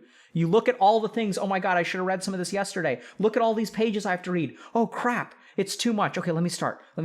Oh my God, I'm not getting it. I'm so screwed. Oh my God, I can't afford to be screwed. It's terrible. I'm going to fail. I can't do it. Oh crap. All in your head. All in your head. So if you want to deal with this, if you want to rip this out, root and stem. For those of y'all saying, oh my God, that's me. Like, how do you guys think I know what is in the head of the person who is paralyzed about studying? It's because I've been there. Okay? Like, I have been there. So if you want to rip this out, root and stem, gotta be okay with failure. Solves it completely. You gotta be okay with failure. Because if you're okay with failure, then you can sit down and study. Like, if I fail, okay, fine, I fail. But let me just study anyway. Like, I may fail, I may pass, but if I want to pass, I better study. So let's just study. And if I fail, like, so be it. So this is kind of weird, right? But like, think about dating. It's like, she could say no, but sometimes you got to shoot your shot. You know what I'm saying? Like, you got to go for it. And so what happened with me is like, I actually failed. And then I survived failure. And I was like, oh, you know what? This actually is not that bad. Like, is it bad? Yeah. Now, I'm 26 years old, have nothing on my resume, don't have any money. I'm kind of screwed. Like, I'm kind of SOL here. But you know what? It's not as bad as I thought because I'm still here. I'm still alive. And like, it's bad objectively, but it's not that bad. And this is what you find inevitably with people who are afraid of an activity, right? Like if you ask people like, you know, like kids getting a vaccine or whatever, like, you know, like the kid is afraid of it, but then when you actually do it, it's like, it's not that bad. Or if you're having a medical procedure and stuff, like sometimes it's like, it's not that bad. Oh, like I asked her out and she said no. It's like, it's not that bad. I survived failure. So you have to let go of your fear of failure. And sometimes the best way to let go of your fear of failure is like from a neuroscience perspective, actually fail. Because then your brain will learn from it and will be like, oh, interesting. I'm still here. That actually wasn't that bad. Was it rough? Yes. Objectively, it was rough, but it wasn't like, you know, I asked her out. She said, no, I feel terrible today. The next day I woke up and I kind of went about my life. And it's not like everyone I know knew that I asked her out and they're making fun of me. That's what my head is doing to me. But actually, it's not that big of a deal. She just said no. And I went on with my day in my life. And she went on with her day in her life. And then you ask her again. Not her again. Oh, God. Leave her alone. Chat. You ask someone else, right? So the next time you're crushing on someone, you ask them and they say no. And they're like, yeah, it kind of hurts. But I'm okay. You know? And so surviving failure and letting go of your fear of failure. If you fail, you fail. If you're not fucking studying, you're going to fail anyway. You might as well study. Just, you know, like, might as well study. And if you fail, you fail. Let it go. Right? So this is where, you know, in religious traditions, they'll say, like, leave it up to God. Like, that's pretty adaptive, right? So we also want to understand, like, why religious beliefs kind of are the way they are. It's probably because they're, like, adaptive for humans in some way. And so, like, in you know, the Bhagavad Gita, which is a text from the Hindu tradition, there's this principle called karma phara. So karma means action and phara means fruit. So as a human being, you're entitled to your actions, but not the fruits of your actions. You get to choose whether you study. You don't get to choose whether you pass, which is a terrifying conception until you realize it, at which point it's liberating. Because all you're responsible for, so this is the problem with fearing failing a test, because you are accepting responsibility for something that is out of your control, and that's paralyzing. When I'm responsible for something that I can't control, I can't act. There's no way to act in that situation. But when you accept responsibility for only that which you can control, it's like liberating. Because you never know. I can study all day, And the teacher could pick the 10 things, the 10 tiny little things that I chose not to study. Or there were 6 questions from the one day that I missed class and I was sick and I didn't get notes. And then I can fail. You can get a bad beat. Happens sometimes, right? RNG. RNG can always not be in your favor. You can't count on RNG. All you can count on is what you put into it. So what I would encourage for all of y'all is that if you're going to fail, you're going to fail. Then you're SOL and just study. Do the best that you can. Study now so that the second time you take the class, you'll be in a better situation. Right? You have to let go of your fear of failure because that is what is paralyzing you from acting in the first place. And so how do you let go of your fear of failure? One is you can actually fail and survive it. That's how I did it. I didn't try to do it. It just happened. You fail enough times and you pick yourself up enough times. And that's why the emotional support and stuff like that from coaching can be really helpful. If you pick yourself up, if you stay down there, you're not going to, get your stuff together, but you have to pick yourself up, dust yourself off and try again. You do that a couple times and you'll realize, oh, actually failure's not that bad. Like think about losing a video game. Like who here is paralyzed about the fear of losing a video game? Because you've done it before and you survived it and you can just queue up and play again. Right? And this is where people say, oh, but there are consequences in real life. It's not like a video game. Yeah, there are consequences, but those consequences are also completely independent of the effort that you put in. Do y'all get that? The effort that you put in is independent of the consequences of what you have to do. The effort you put in is just the effort that you put in. So first thing you can do is let go of failure. You can do that by surviving failure and picking yourself up, or by understanding that you can't control whether you pass or you fail, so just let that crap go. Stay in your lane. Focus on what you can control. What you can control is how you spend this hour.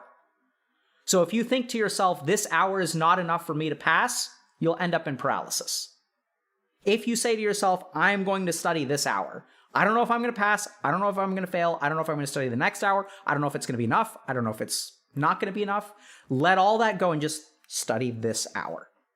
Focus purely on the present, on the action at hand. And your mind will be telling you all kinds of crap. It's not enough. It's not enough. It's not enough. Well, so be it. I'm still going to study. If it's not enough, it's not enough. I'm going to study. Because then at least what you can do is when you go to bed at night, instead of saying, oh my God, I didn't study at all, you can say to yourself, you know what? I didn't study enough and I'm still going to fail. You know what, mind? You are correct. But I did study for 1 fucking hour. I did that at least. And that is how you put your life together. Because the next day when you wake up and your mind's like, oh my God, you studied only 1 hour. It wasn't enough. And you said, yes, you are correct. 1 hour was not enough. Today I'm going to study 1 hour and a half. And then you sit down and you study 1 hour and a half. And then your mind's like, oh my God, it's not enough. It's not enough. It's not enough. Oh my God, it's not enough. And then you can tell it, you know what? You're correct. It is not enough. And at the end of day 2, I've studied 2.5 hours. And that's something I can be proud of. It's not enough. I get it. I'm still going to fail. So be it. But I'm making progress. So that's what that means. Okay? Living in the present. That's what living in the present means. Let go of the consequences of your actions. Focus on the action itself. And as long as you're afraid of that fear of failure, it's going to be very paralyzing. So it's going to be something you have to work with, right? It's a challenge. This is something that, so a lot of people in coaching and stuff, our coaches are good at helping people with that kind of stuff. The point of coaching is to help people understand themselves better so they can start to take actions that they want to take. Yeah. So when someone says it takes the weight off, absolutely. So here's the problem. Every time you sit down to study, your mind is holding 2 things. One is studying, and second is the weight of studying. Oh my God, look at all the stuff that I have to... How are you going to concentrate on a book if you're thinking about how your life is ruined if you fail the test? You can't. Right? So not all gamers can be successful. Try not to missell it. That is the kind of thinking I'm talking about. Why the crap do you care about what all gamers can and can't do? Why are we talking about all gamers? You'll need to stop worrying about all people and everyone and what everyone does and all people. Just worry about yourself. Who cares whether all gamers can be successful? The question is, can you be successful? And what do you have to do to get there? Like, this is so common, right? Like, where we think about other people. And like, sometimes like, I'll get people like will come into my office and I'll recommend medication. They'll be like, does it work for everyone? And I'm like, no. But why the hell do you care about, are we talking about everyone? Are we trying to save everyone here? Are you here to help everyone? No, you're here to help yourself. So like, keep your eye on the prize. Like, we don't care about what works for everyone. We talk about what works for you. Right? That's what you should be cared about. Yeah, that's what you should care about. Be cared about. Okay? I didn't mean to call that person out. By the way, I love those kinds of comments. Hopefully whoever said that doesn't feel bad. It's great. It's great because like those are the kinds of things that we want to take a look at, right? You're welcome to disagree with me. You're welcome to say, I should not encourage gamers because what I say doesn't work for everyone, which is like, yeah, you can say that. But I think a big part of what we do here at Healthy Gamer is like the idea that different people require different solutions, which is also, once again, I feel like I'm talking up the coaching program a lot today, but the whole reason it was like, because generic advice only takes you so far. And at some point, you have to start thinking about like getting individual help for your individual problems, whether that's therapist, coaching, whatever.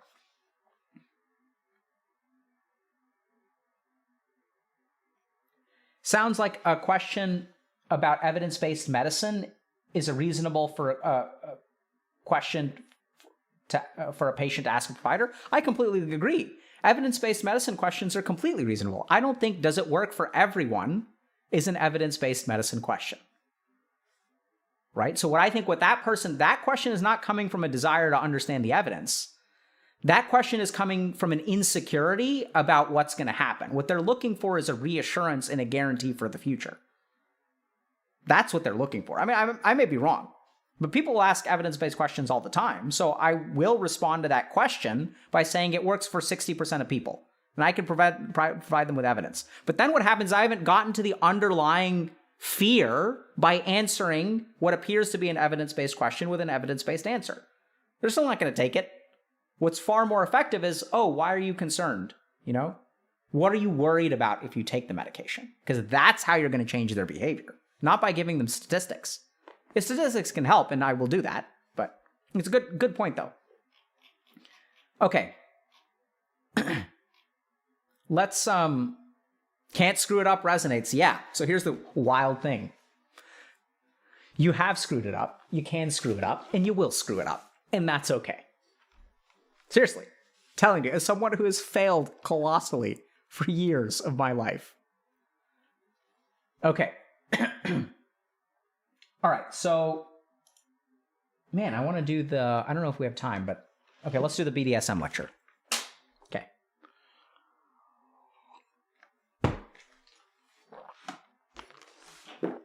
Yeah, I know. So here's the thing. So, a lot of times, there's a lot of stuff about mental health, psychiatry, understanding that we kind of talk about that oftentimes, there's a lot of stuff about mental health and psychiatry that we don't cover very much on stream. So what I'd really like to do today is cover a couple of other topics. So today we're going to talk a little bit, we have a great post from our subreddit about bondage, domination, and sadomasochism. And so we're going to take a quick look at that, and I'm going to explain some basics about how to understand like what is healthy and what is unhealthy, okay? So let's take a look. Is BDSM healthy? So I'm making this post because I'm struggling and I need some advice. I've seen a lot of conflicting evidence surrounding BDSM, kink, and mental health. I have a submissive kink and I feel shame for engaging with it. I have this cycle where I can manage to move my mind away from the thoughts for a while until I feel like I can't take it anymore and I take action. I don't know if what I'm doing is inherently bad or just part of who I am. I've read that these kinks could be due to childhood trauma related to sex.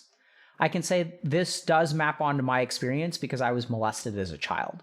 I'm not sure what Dr. K or the community point of view is. Thanks. Context, I'm a heterosexual male. So this is a fantastic post, once again, for a couple of reasons. The first is that this is like, I really like the way that this person is trying to figure out, okay, what is healthy? What is illness? what should I kind of do about it? Is this because I was traumatized? And I think these are all like really, really good, important questions to consider. Okay. So we're going to do kind of a quick kind of run through of how I think about BDSM and what is like, healthy and what isn't healthy and stuff like that. Okay. So what's an illness? What's okay? So the first thing to understand is that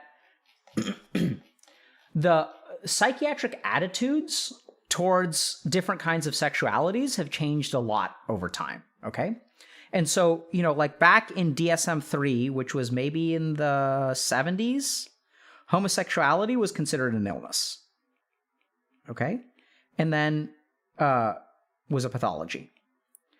And then like in DSM-4, I think BDSM was considered an illness. Was also considered pathological. Okay? But the interesting thing is, as we've sort of started to learn a little bit more about BDSM, and this is one of the areas where there's actually like very little research. So we don't have a lot of we have like very few clinical trials, or I don't think I've ever seen a clinical trial on like treating people with BDSM. It's mostly things like case reports and like observational studies. So we don't really understand the science of it very much.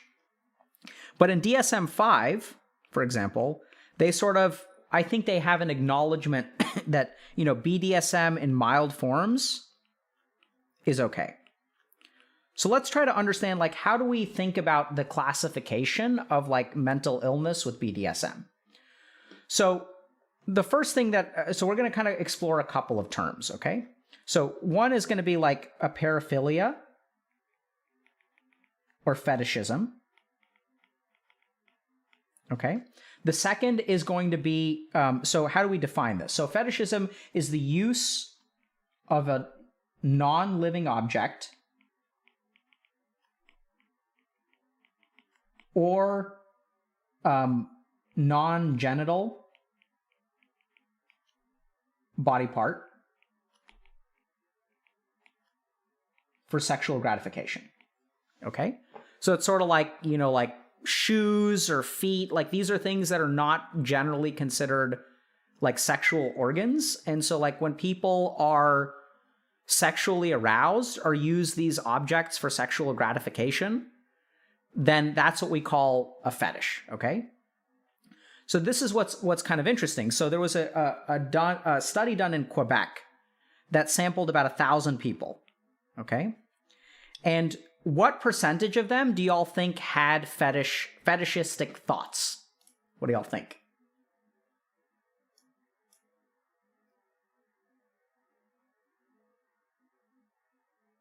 Yeah, so it's 50 to 60%. Wild chat, okay? So this is, I think this was not self-identified people who had a fetish or paraphilia, but 50 to 60% of people were sexually aroused by a non-living object or non-genital part of the body, okay?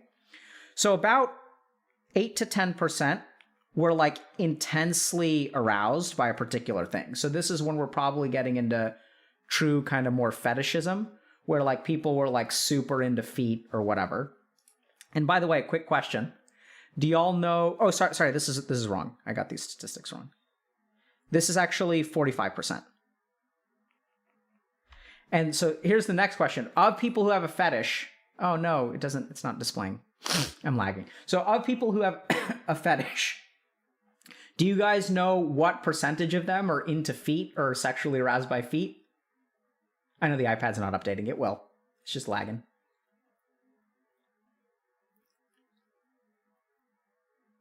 It's actually 50 to 60% have foot fetish.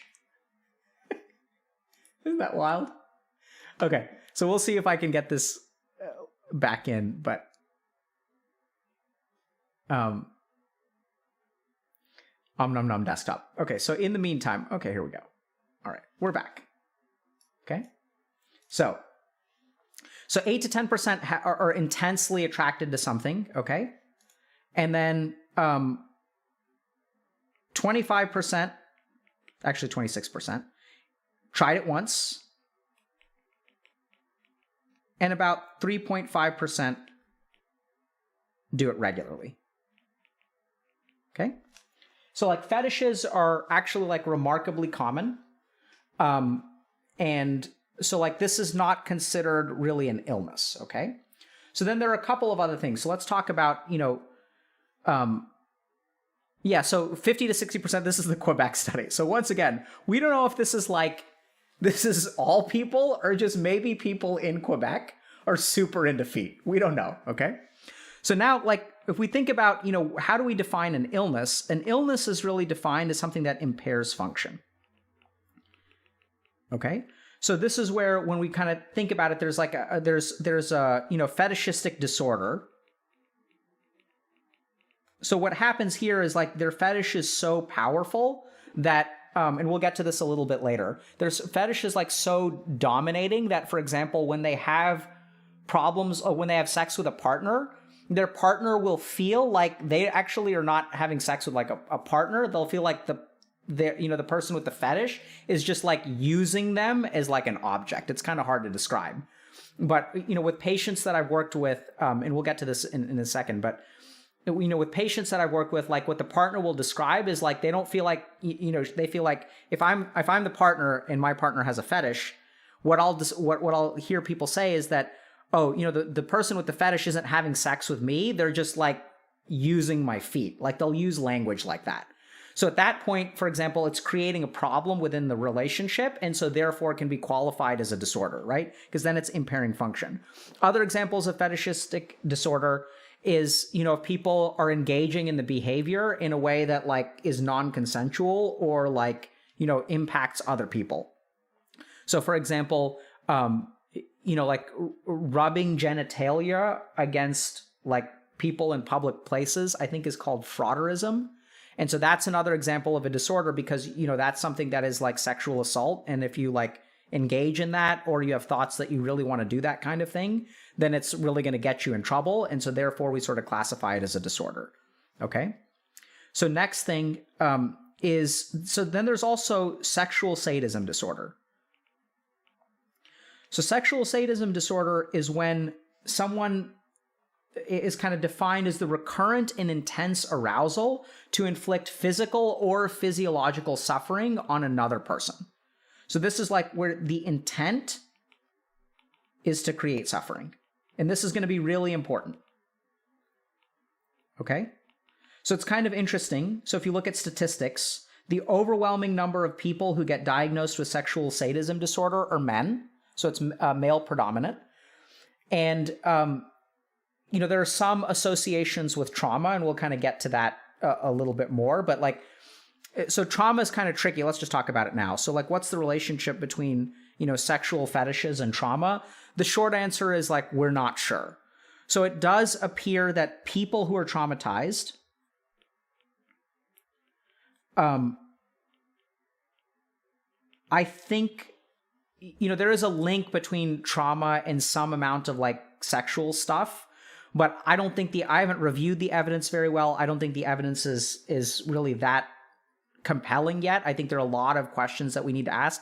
The research is just poorly done. So for example, I haven't seen any studies that look at healthy members of the BDSM community and ask them how many of you were like sexually abused. I also haven't seen studies with people who are victims of like sexual abuse and ask them, do you have fetishes, right? So like, I'm sure y'all can understand, hopefully you can understand that those are like really difficult questions, or arguably even like inappropriate questions to ask a patient with trauma, right? Like if someone comes in and says, yeah, I was sexually molested at the age of 8, and as a provider, like it's very difficult to ask a question like, oh, what do you get sexually aroused by? Like it's a hard question to ask. And there's even evidence, for example, that there are a lot of clinical considerations that come into play when treating like people who engage in BDSM. Some of them really demonstrate this paper talks about a lot of concerns that, practitioners will judge people who are into BDSM. Practitioners will think that BDSM is a consequence of sexual trauma, which in turn is like incredibly invalidating, right? So if someone comes in and has a sexual preference, like let's think about homosexuality for a second. And if I, as a provider, say, oh, if you're gay because you were, assaulted, like that can be like very, very like invalidating to the person. So there are a lot of like challenges in a clinical setting and in a research setting for us to really get good answers on this. But at the same time, I still think we can learn a lot today. Okay. So the people who are traumatized, the short answer is like, I don't know. So I tend to treat people with disorders and trauma. Like I don't really tie the two together. I may assess them with trauma just because because I assess all my patients for trauma, but I try to like treat them as kind of like their own unique thing. And I don't draw correlations with trauma. There may be evidence out there. I'm not an expert on trauma and sexual fetishes. So be it. Okay. So these are the two disorders that I sort of think about when it comes to BDSM. So then we get to actual BDSM. Right. So, and this is where, like, for example, the ICD-10, which is the International Classification of Diseases, actually classifies BDSM still as a disorder. We're up to ICD-11 now. And so I think it's changed a little bit. But I think generally speaking, this will classify it as a disorder.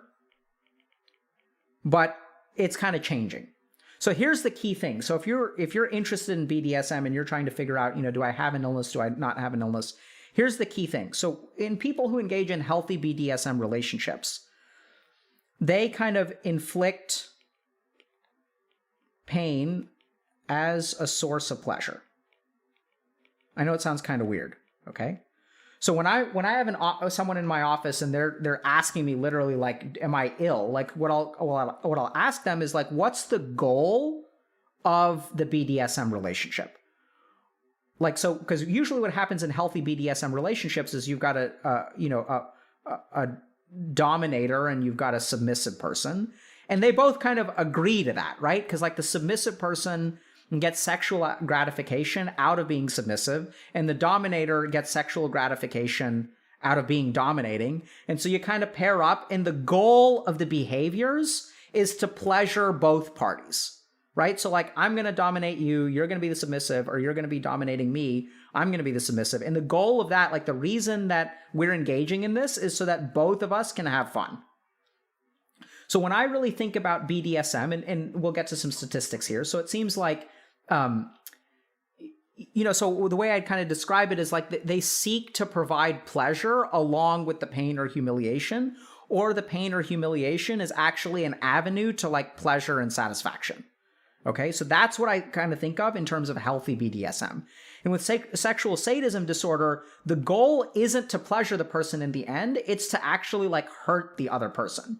So the goal here ultimately for BDSM, or healthy BDSM, I'd say, is pleasure. And the goal for the disorder is to actually to create suffering, like you're trying to hurt someone. Okay? And so let's go through a little bit of kind of statistics about the BDSM as a non-clinical entity. So the interesting thing is that men tend to have urges for BDSM starting at less than 15 years old on average. Women, on the other hand, sort of recognize their BDSM urges usually post-puberty. So once they're fully sexually mature, like women will start to have like more BDSM thoughts, okay? The average person who sort of recognizes that they're into BDSM and sort of fully sort of gets it actually happens in their mid-20s. So what we kind of see is that like real insight happens like in their mid-20s. So like what you'll see is, I guess statistically, you'll have like a 14-year-old kid who sort of gets aroused, like maybe watches pornography that's like a little bit rough. And then for a woman, what you'll tend to see is that, they'll start to have like more thoughts like that after they're done with puberty. And then like by the time you're mid-20s, like you kind of know whether you're into BDSM or not. And so then so that's kind of how I think about BDSM. So I think that I want to say that 1% to 2% of the population is into BDSM based on some natural surveys. It may be as high as 3%. We're not really sure. But it seems like it's a normal sexual variant is kind of how I classify it, unless it is crossing into the realm of impairing function or really has the intent to like create suffering. And people may be kind of confused by this, and they may say like, what does it mean to inflict pain as a source of pleasure? So the best analogy I actually have here, so if we think about negative experiences, right? So if we think about pain or fear, so let's like think about fear as an analogy. Generally speaking, fear is not desired. right? You don't want to be afraid. But every year at Halloween, a group of people pay money to get scared and find the experience pleasurable. And that's what we call a haunted house, right? So haunted houses are good examples of like willingly engaging in what appears to be like a negative experience for the sake of pleasure. And it's lots of fun. So hopefully I'm not offending anyone who's into BDSM or anything like that, but I think that we have to remember that, like, for some people who don't understand this, it can be really confusing that pain would be a source of pleasure or shame would be a source of pleasure, right? If you're a submissive person and you want to be humiliated, like, how can someone have fun being humiliated? Like, what's that about? And so I'd ask the question, how can someone have fun being afraid? And when I'm talking to people who don't understand that, I find that the haunted house analogy actually works really well because it explains to people, oh yeah, like, I can understand how like being afraid is actually like can be fun. So in the case of BDSM, what we tend to see is that there's shame, humiliation, pain, domination, even like, controlling people. So these are like emotions or experiences that, generally speaking, are classified as negative. But when you engage in a consensual, healthy relationship that's like secure with another person, they can actually be like pleasurable and completely okay. Right? And so haunted houses are an analogy of that. There are other examples I'm sure you can think of, where like, in relationships, like you and your partner may like try to scare each other, right? And that's like kind of fun, kind of not fun, whatever. So now let's talk a little bit about, like kind of clinical presentation and like as a psychiatrist, like what do I see? So the first thing is, if you guys are concerned about where you are on the spectrum, I would say by all means, go see a licensed mental health professional and have them help you sort it out. Because that's what we're here for, right? We're here to help you sort out, is this a problem? Is this not a problem? So I'd say that people tend to present to my office in a couple of ways. One is that unfortunately, they get into trouble. I unfortunately have seen my fair share of this, where people are coming in because either a court is mandating it or, like, they did something at school that they weren't supposed to do, or like, like they were just doing something that they really weren't supposed to do. So they get into trouble, and either some authority figure or some institution or someone close in their life basically like forces them to come. The second reason that people present, and so by the way, if it gets you into trouble, it's more likely to be classified as a disorder because it is causing you real life consequences. Second reason that people come in is partner is uncomfortable. And so like I mentioned earlier, so like a lot of this is like comes from the partner, where the partner's like, you have this kink, they'll judge the person with the kink and they'll say, you need to go get mental health help because you are a sicko, right? So the partner's uncomfortable with particular things. Sometimes it'll be judgmental. Sometimes it won't be judgmental. Sometimes it'll be an actual problem, right? So this is a case where the patient has more interest in the fetish than the partner. So what that sort of means is like the partner of the patient sort of feels like objectified, and they don't feel like, they're having sex with a partner. They feel like they're being like used in some way. And then the third, I actually have never seen a case of this now that I think about it. The third reason is that, a patient could self-present with concerns. I've just never,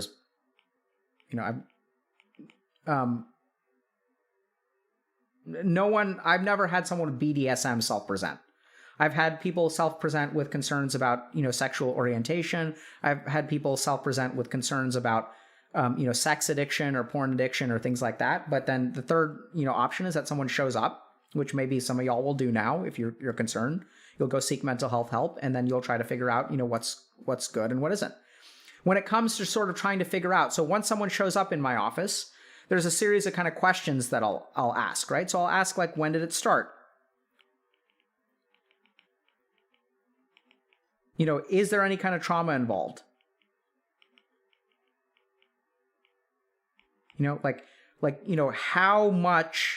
How intense is it? right? So these are like questions that, will sort of help me understand, okay, so if you've got a foot fetish, like, are you able to engage in sexual activity without feet and you can still, and you're just kind of turned on by feet? Or is it something that, like, unless there are feet involved, you can't really engage in sex at all? So we'll sort of ask questions like, the intensity of it. Is it disruptive in some way, either in terms of your relationships or things like that? Do you have trouble concentrating? So like concentration, relationships, there are all kinds of ways that it can be disruptive. So has it negatively impacted your relationships? Do you have trouble like going about your day because you are obsessing about this? I have seen actually cases of OCD masquerading as sexual fetishes before. That's really interesting. So it's not really a sexual fetish, but it's an obsessive, intrusive, unwanted thought, which is actually OCD. It's not a sexual fetish at all. They're not actually aroused by it. They just keep thinking about it. And then a lot of times with the clinical presentation, we see a lot of stuff like shame, right? So like the person who posted, they feel ashamed for having these kinds of thoughts. And so in terms of how to work with these people, I think a big part of it is like asking some of these questions and sort of determining, okay, does it negatively impact your life in some way? Yes or no? Next thing to kind of think about is this something that you can engage with a partner for the sake of mutual pleasure? And once you find a partner and you guys kind of talk things out and you sort of figure out, okay, what are our safe words and stuff like that, if you're in a healthy, secure relationship where you can experiment with someone and, the purpose of engaging in these behaviors is for sexual gratification of both of the parties involved, then I would call that just a healthy, normal variant of sexual relations. It's kind of interesting because just as I was preparing for this, I looked at the Wikipedia page for BDSM, and it was really interesting to see like, cave art from like the 5th century BCE of like, bondage and domination and things like that, right? So like historically humans have been into this stuff for like thousands of years. And so in terms of going back to this actual person, this is what I'd recommend is that, I have a submissive kink and I feel shame for engaging with it. So this, I think, is something that you should work on changing.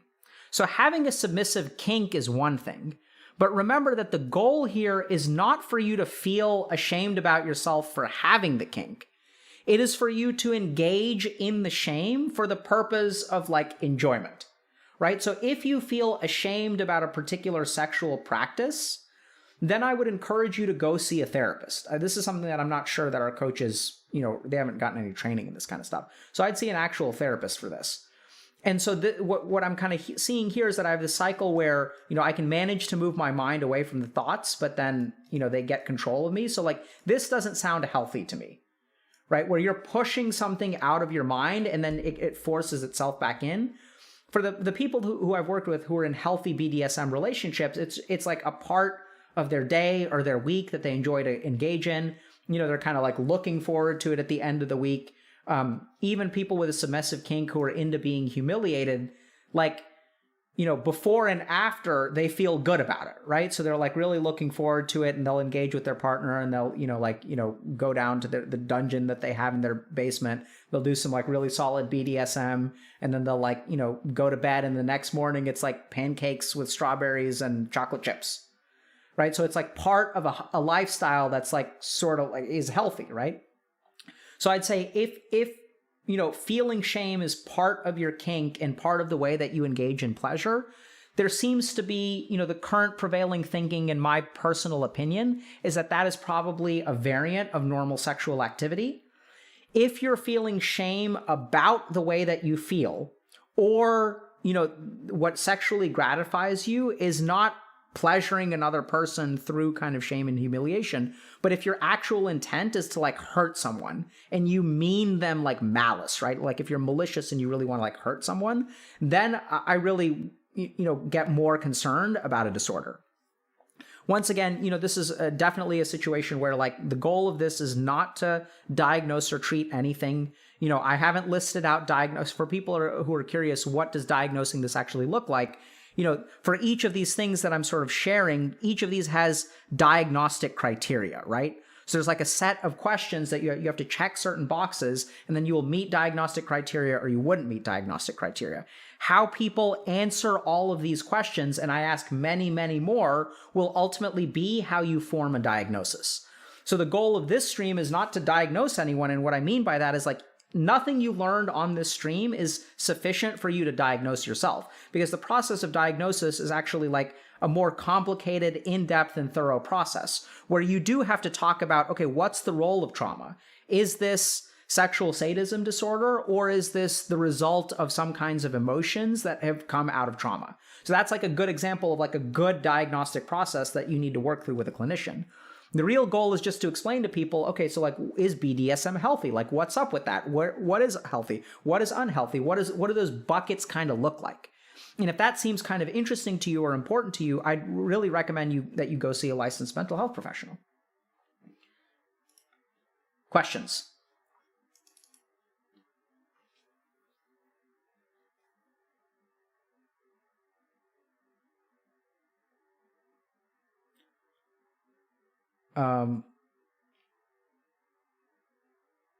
Yeah, so I for people kind of saying interesting stream.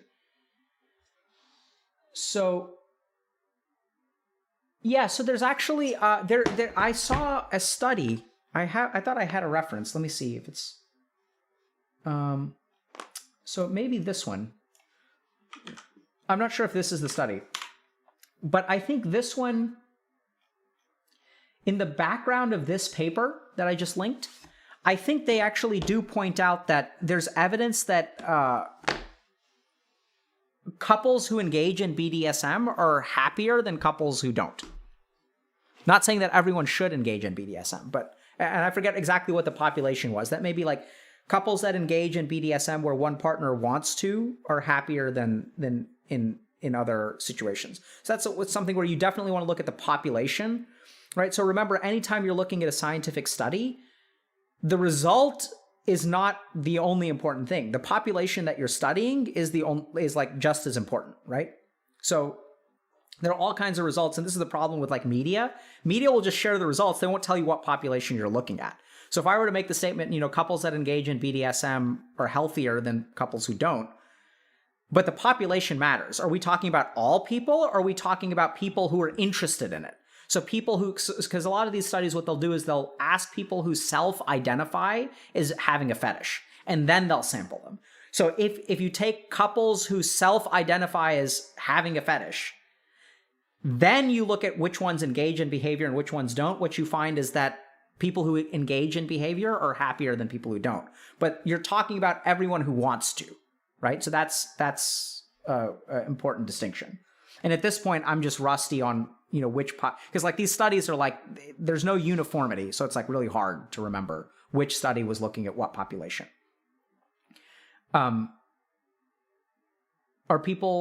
more people into the fantasy of BDSM than engaging in it? 50 Shades of Grey. So like we said, right? So I think the Quebec study was sampling everyone, and that's what's so interesting about that study is that 44% of people voiced a desire.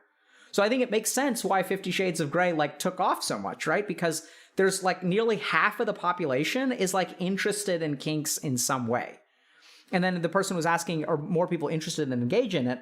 And then like I said, so 44% of people seem interested in some kind of fetish. 26% of people have tried it once, and like 3% engage in it regularly. So it sort of makes sense, right? So like 50 Shades of Grey was like, there's 44% of people are like sort of into it.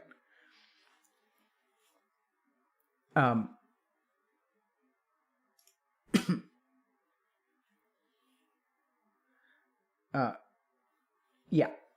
So then the other thing that I really didn't get into with this conversation is, there are a lot of like theories of psychotherapy. Like Freud, for example, thought that, all kinds of sexual desires were like, manifest in weird ways, or weird childhood experiences early in childhood would manifest as particular sexual desires.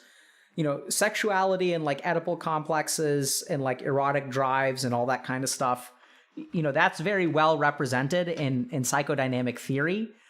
It's not something I'm an expert in, and it's not something that I've seen great data about. So like, I think you can have all the theories you want. The question is like, what about the data?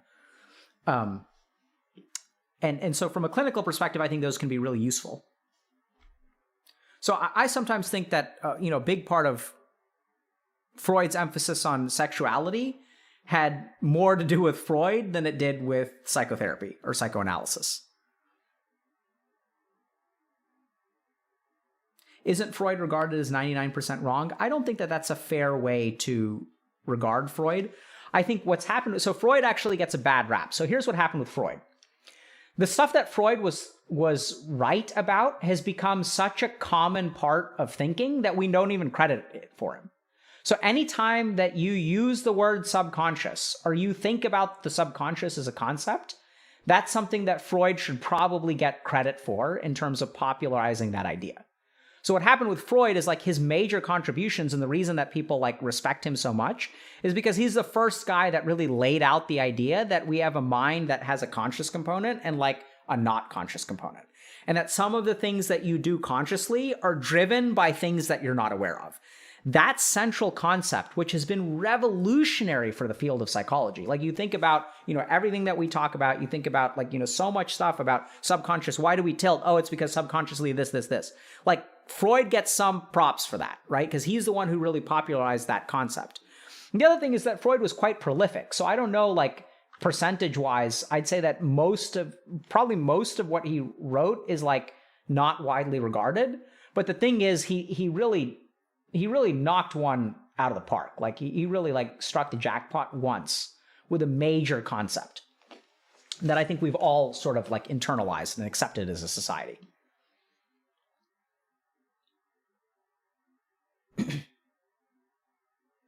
Why do we tilt?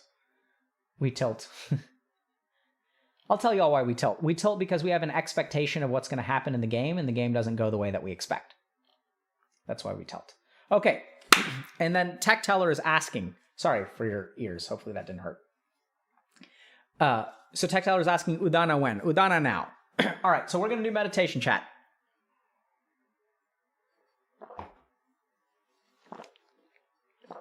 Okay. So, so let's start with this. All right, we're going to teach you guys a little bit about Udana. Okay, so Udana, in the yogic system, there are 5 types of prana. Prana is your vital life energy. And so, wait, what? Okay, this is not what I was looking for. Guess this guy. Let me try to find.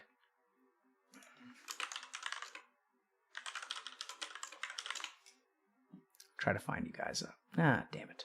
There's no good. We're gonna have to just do the. Oh yeah. Okay. So forget about pictures. I just can't find them. So in the yogic system, there's something called prana, which is our life energy. So in the Chinese system, it's called chi. So it's like believed to be this vital force. Okay. And we have 5 kinds of prana within our body. So like one of them is like downward going prana, which governs things like digestive function and like, excretion. And then there's another kind of prana called udana. So there's like another kind of prana around your navel that sort of governs like digestion. So not excretion. So like the excreting pranayam and the metabolic prana are different. Okay. So the one that transforms things is different from the things that like excretes things from your body. So the prana that excretes things from your body is also responsible for things like sweating and tears. So one of the kinds of prana is udana, which is an upward flowing prana, which starts in the chest and goes up. Okay. So what we're going to do today is teach y'all a couple of udana practices, and we're going to leave science well behind us. Okay. So if you guys know this, like I studied for a long time in India, and I learned a lot of weird stuff. So one of the interesting things that I learned was there's this guy named Patanjali, and Patanjali's Yoga Sutras are generally regarded as like the most important text on yoga. And Patanjali's got this section at the end. Actually, it's chapter 3, so it's like 4 chapters. And chapter 3 is like, here's how you develop magical powers. And he talks about the development of like supernatural abilities that like yogis can attain through meditation. And so one of the things that we were just kind of flipping through, and I was kind of commenting that, a lot of times, like when people talk about mindfulness and meditation, like we don't talk about that stuff anymore. We've sort of culturally sterilized it. So one of the things that I try to do is be true to source material, right? So like, I don't want to sterilize something to convince y'all what I think my role is to educate you guys about the source material, and then you make your own judgments. So one of the things that Yogi Patanjali describes is he says that when you master udana, or this upward flowing pranayam, you gain the ability to levitate. Okay? So what I'm going to teach y'all today is a couple of udana practices. So these are more esoteric practices. These are not really scientifically validated at all. To my knowledge, there has never been a scientifically validated case of a human being levitating, right? So this is like we're leaving science way behind us, but this is stuff that I've learned and some people were curious, so I'm going to teach you the practice. From a scientific perspective, the upside is that it appears that, generally speaking, meditating in any kind of way will give you physical and mental health benefits. So if you levitate, fantastic. If you don't levitate, like no big deal, chances are it'll still lower your cortisol level. So the other thing that I want to point out is that I want y'all to be careful about judgment. So if you do this practice for a week and you don't levitate, I would encourage you to refrain from judgment on what Yogi Patanjali says. And here's the reason. So I could pull up a book about rock climbing and I could say, it's possible for like an expert boulder, someone who's good at bouldering, so an expert boulderer, to, climb an upside down mountain without any ropes or anything like that. And then I could take 1,000 sweaty nerds from Twitch and I could say, this is theoretically possible. And then you guys could try and go climb upside down, and 1,000, not even 1%, not even 0.1%, all 1,000 of us would fail.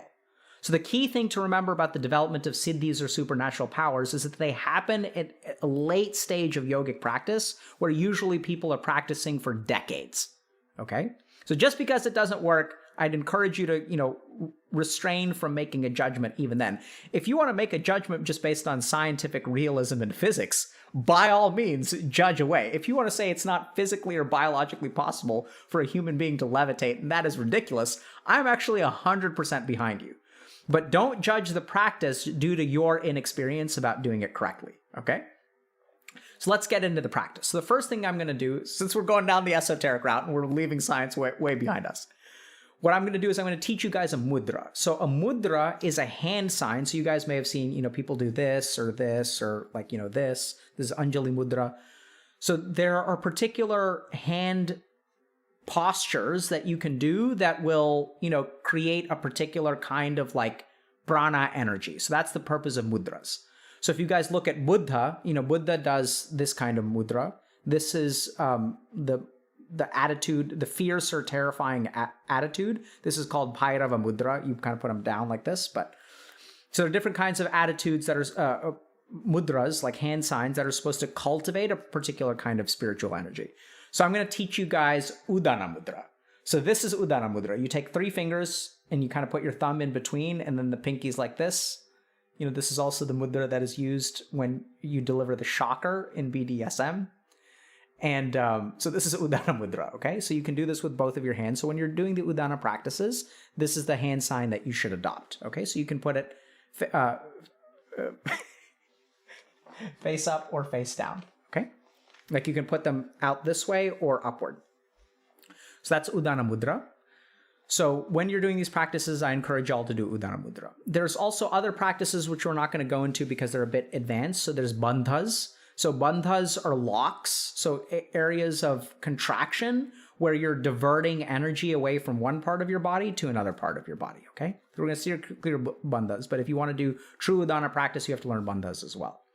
And then what I'm going to do is I'm going to teach you guys a very simple practice. So the Udana stuff is going to be kind of focused. I want y'all to pay attention to the pit of your throat, okay? So this is the area that we're going to be focusing on. And the first thing that I want you to do is kind of take a deep breath in and feel the breath travel through that part.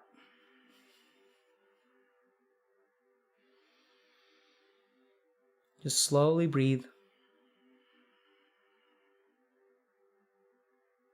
Now what I want you to do is take your chin and tuck it towards your Adam's apple. You don't want to tuck it in like all the way, like you don't want to go like that to where you get like your double chin, but kind of tilt your head back and contract a little bit. And what you'll do is you pull your chin in a little bit, is you'll feel that tightness in your throat. So you can relax and tuck it in a little bit. And you'll feel like an automatic tension in your throat.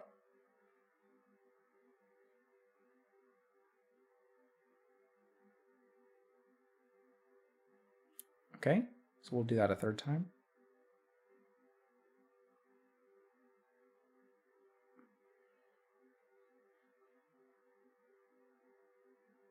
And you may notice that, so I find that like kind of lifting the back of your head up helps a lot at getting the right kind of throat contraction. Okay, so you want a gentle contraction of the throat. Now what we're going to do is we're going to breathe in and we're going to try to hold our breath, but focus on holding it in the throat, which I know sounds weird. It's not physiologically a thing. You can't hold your breath in your throat. But you can, when you try to hold your breath in your throat, your body will actually contract a different set of muscles than if you like take a deep breath in and you hold it in, okay? So at the end of the day, the breath just goes into the lungs. That's just where the breath goes. But by sort of visualizing a particular thing, it can result in your body listening to you in a particular way, okay? So we're going to breathe in and we're going to hold it right there at the base of our throat. And adopt the chin tuck back first. So tuck your chin in. And then hold it in your throat. And then exhale. So you can breathe in for 4 seconds. Hold it for 7. And then out.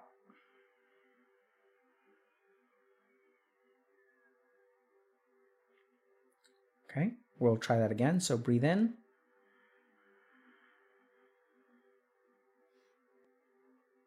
Hold it in the throat. And out. Remember to adopt Udana Mudra. We'll do one more breath.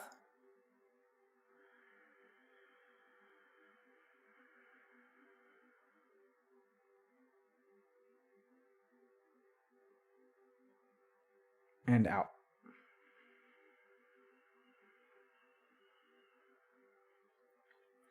And now we're going to do the third phase of the practice, okay? So I'm teaching you guys a true Udana practice. So it's like complicated. So if y'all are like losing, like y'all aren't able to keep up, that's actually completely normal. Like usually these advanced meditation practices have 3 or 4 different things going on that you all have to do at once. So now what we're going to do is we're going to chant Om with our exhalation after our inhalation and holding it in the throat.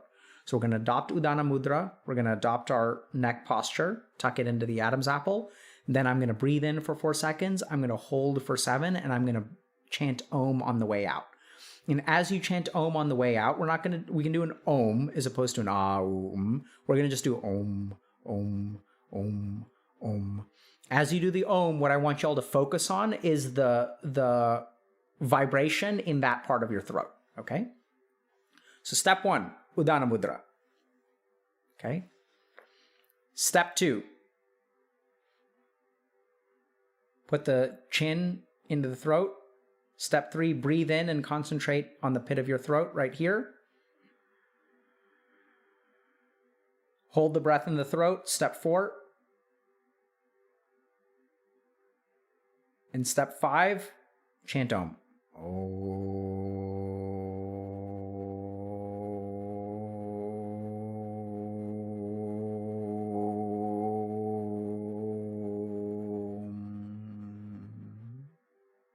Again, chin tucked in, breathe in. Hold it in the throat.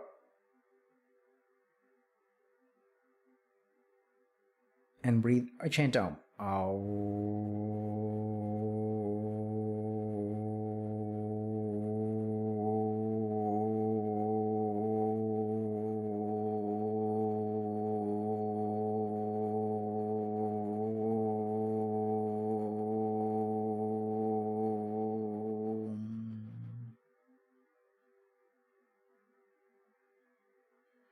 Be silent and breathe. And we'll do 3 more rounds. Breathe in. Hold in the throat.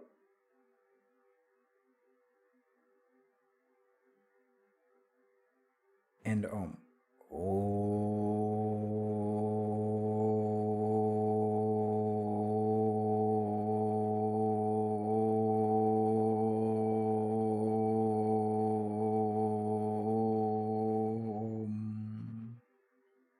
again.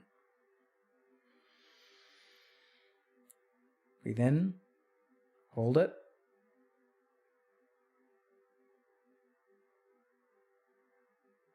And Om.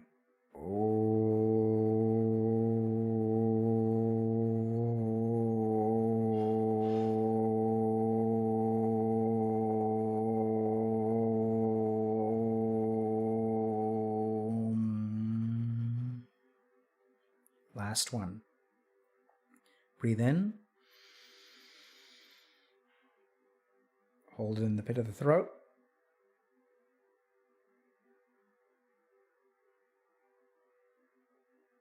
And then Om.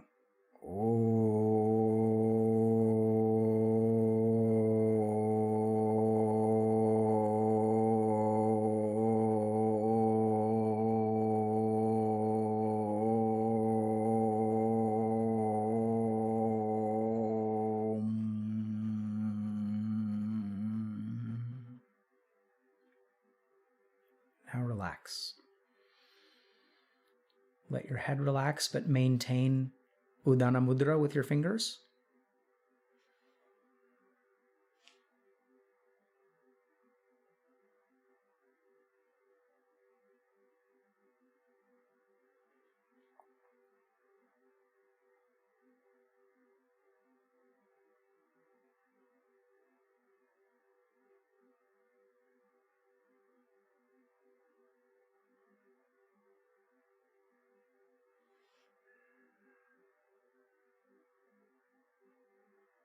And let your fingers relax if they begin to cramp.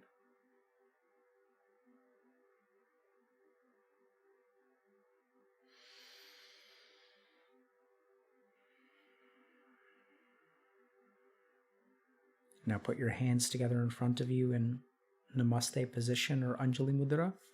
Rub them together. Rub, rub, rub, rub, rub. Feel the heat, tension. Cup them over your eyes. Deep breath in. As you exhale, slowly open your eyes. Let your hands come down.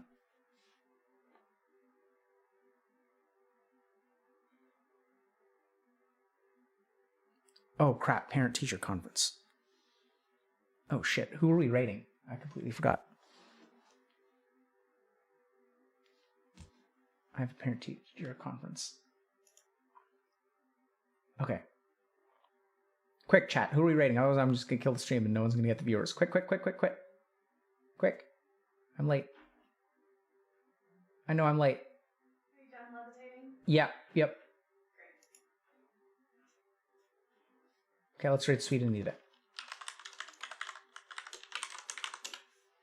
Okay, go Sweet Anita. Go, go, go, go, go, go, go. Oh my god, I'm late. I completely forgot, chat. Okay. And step 6, levitate if you can.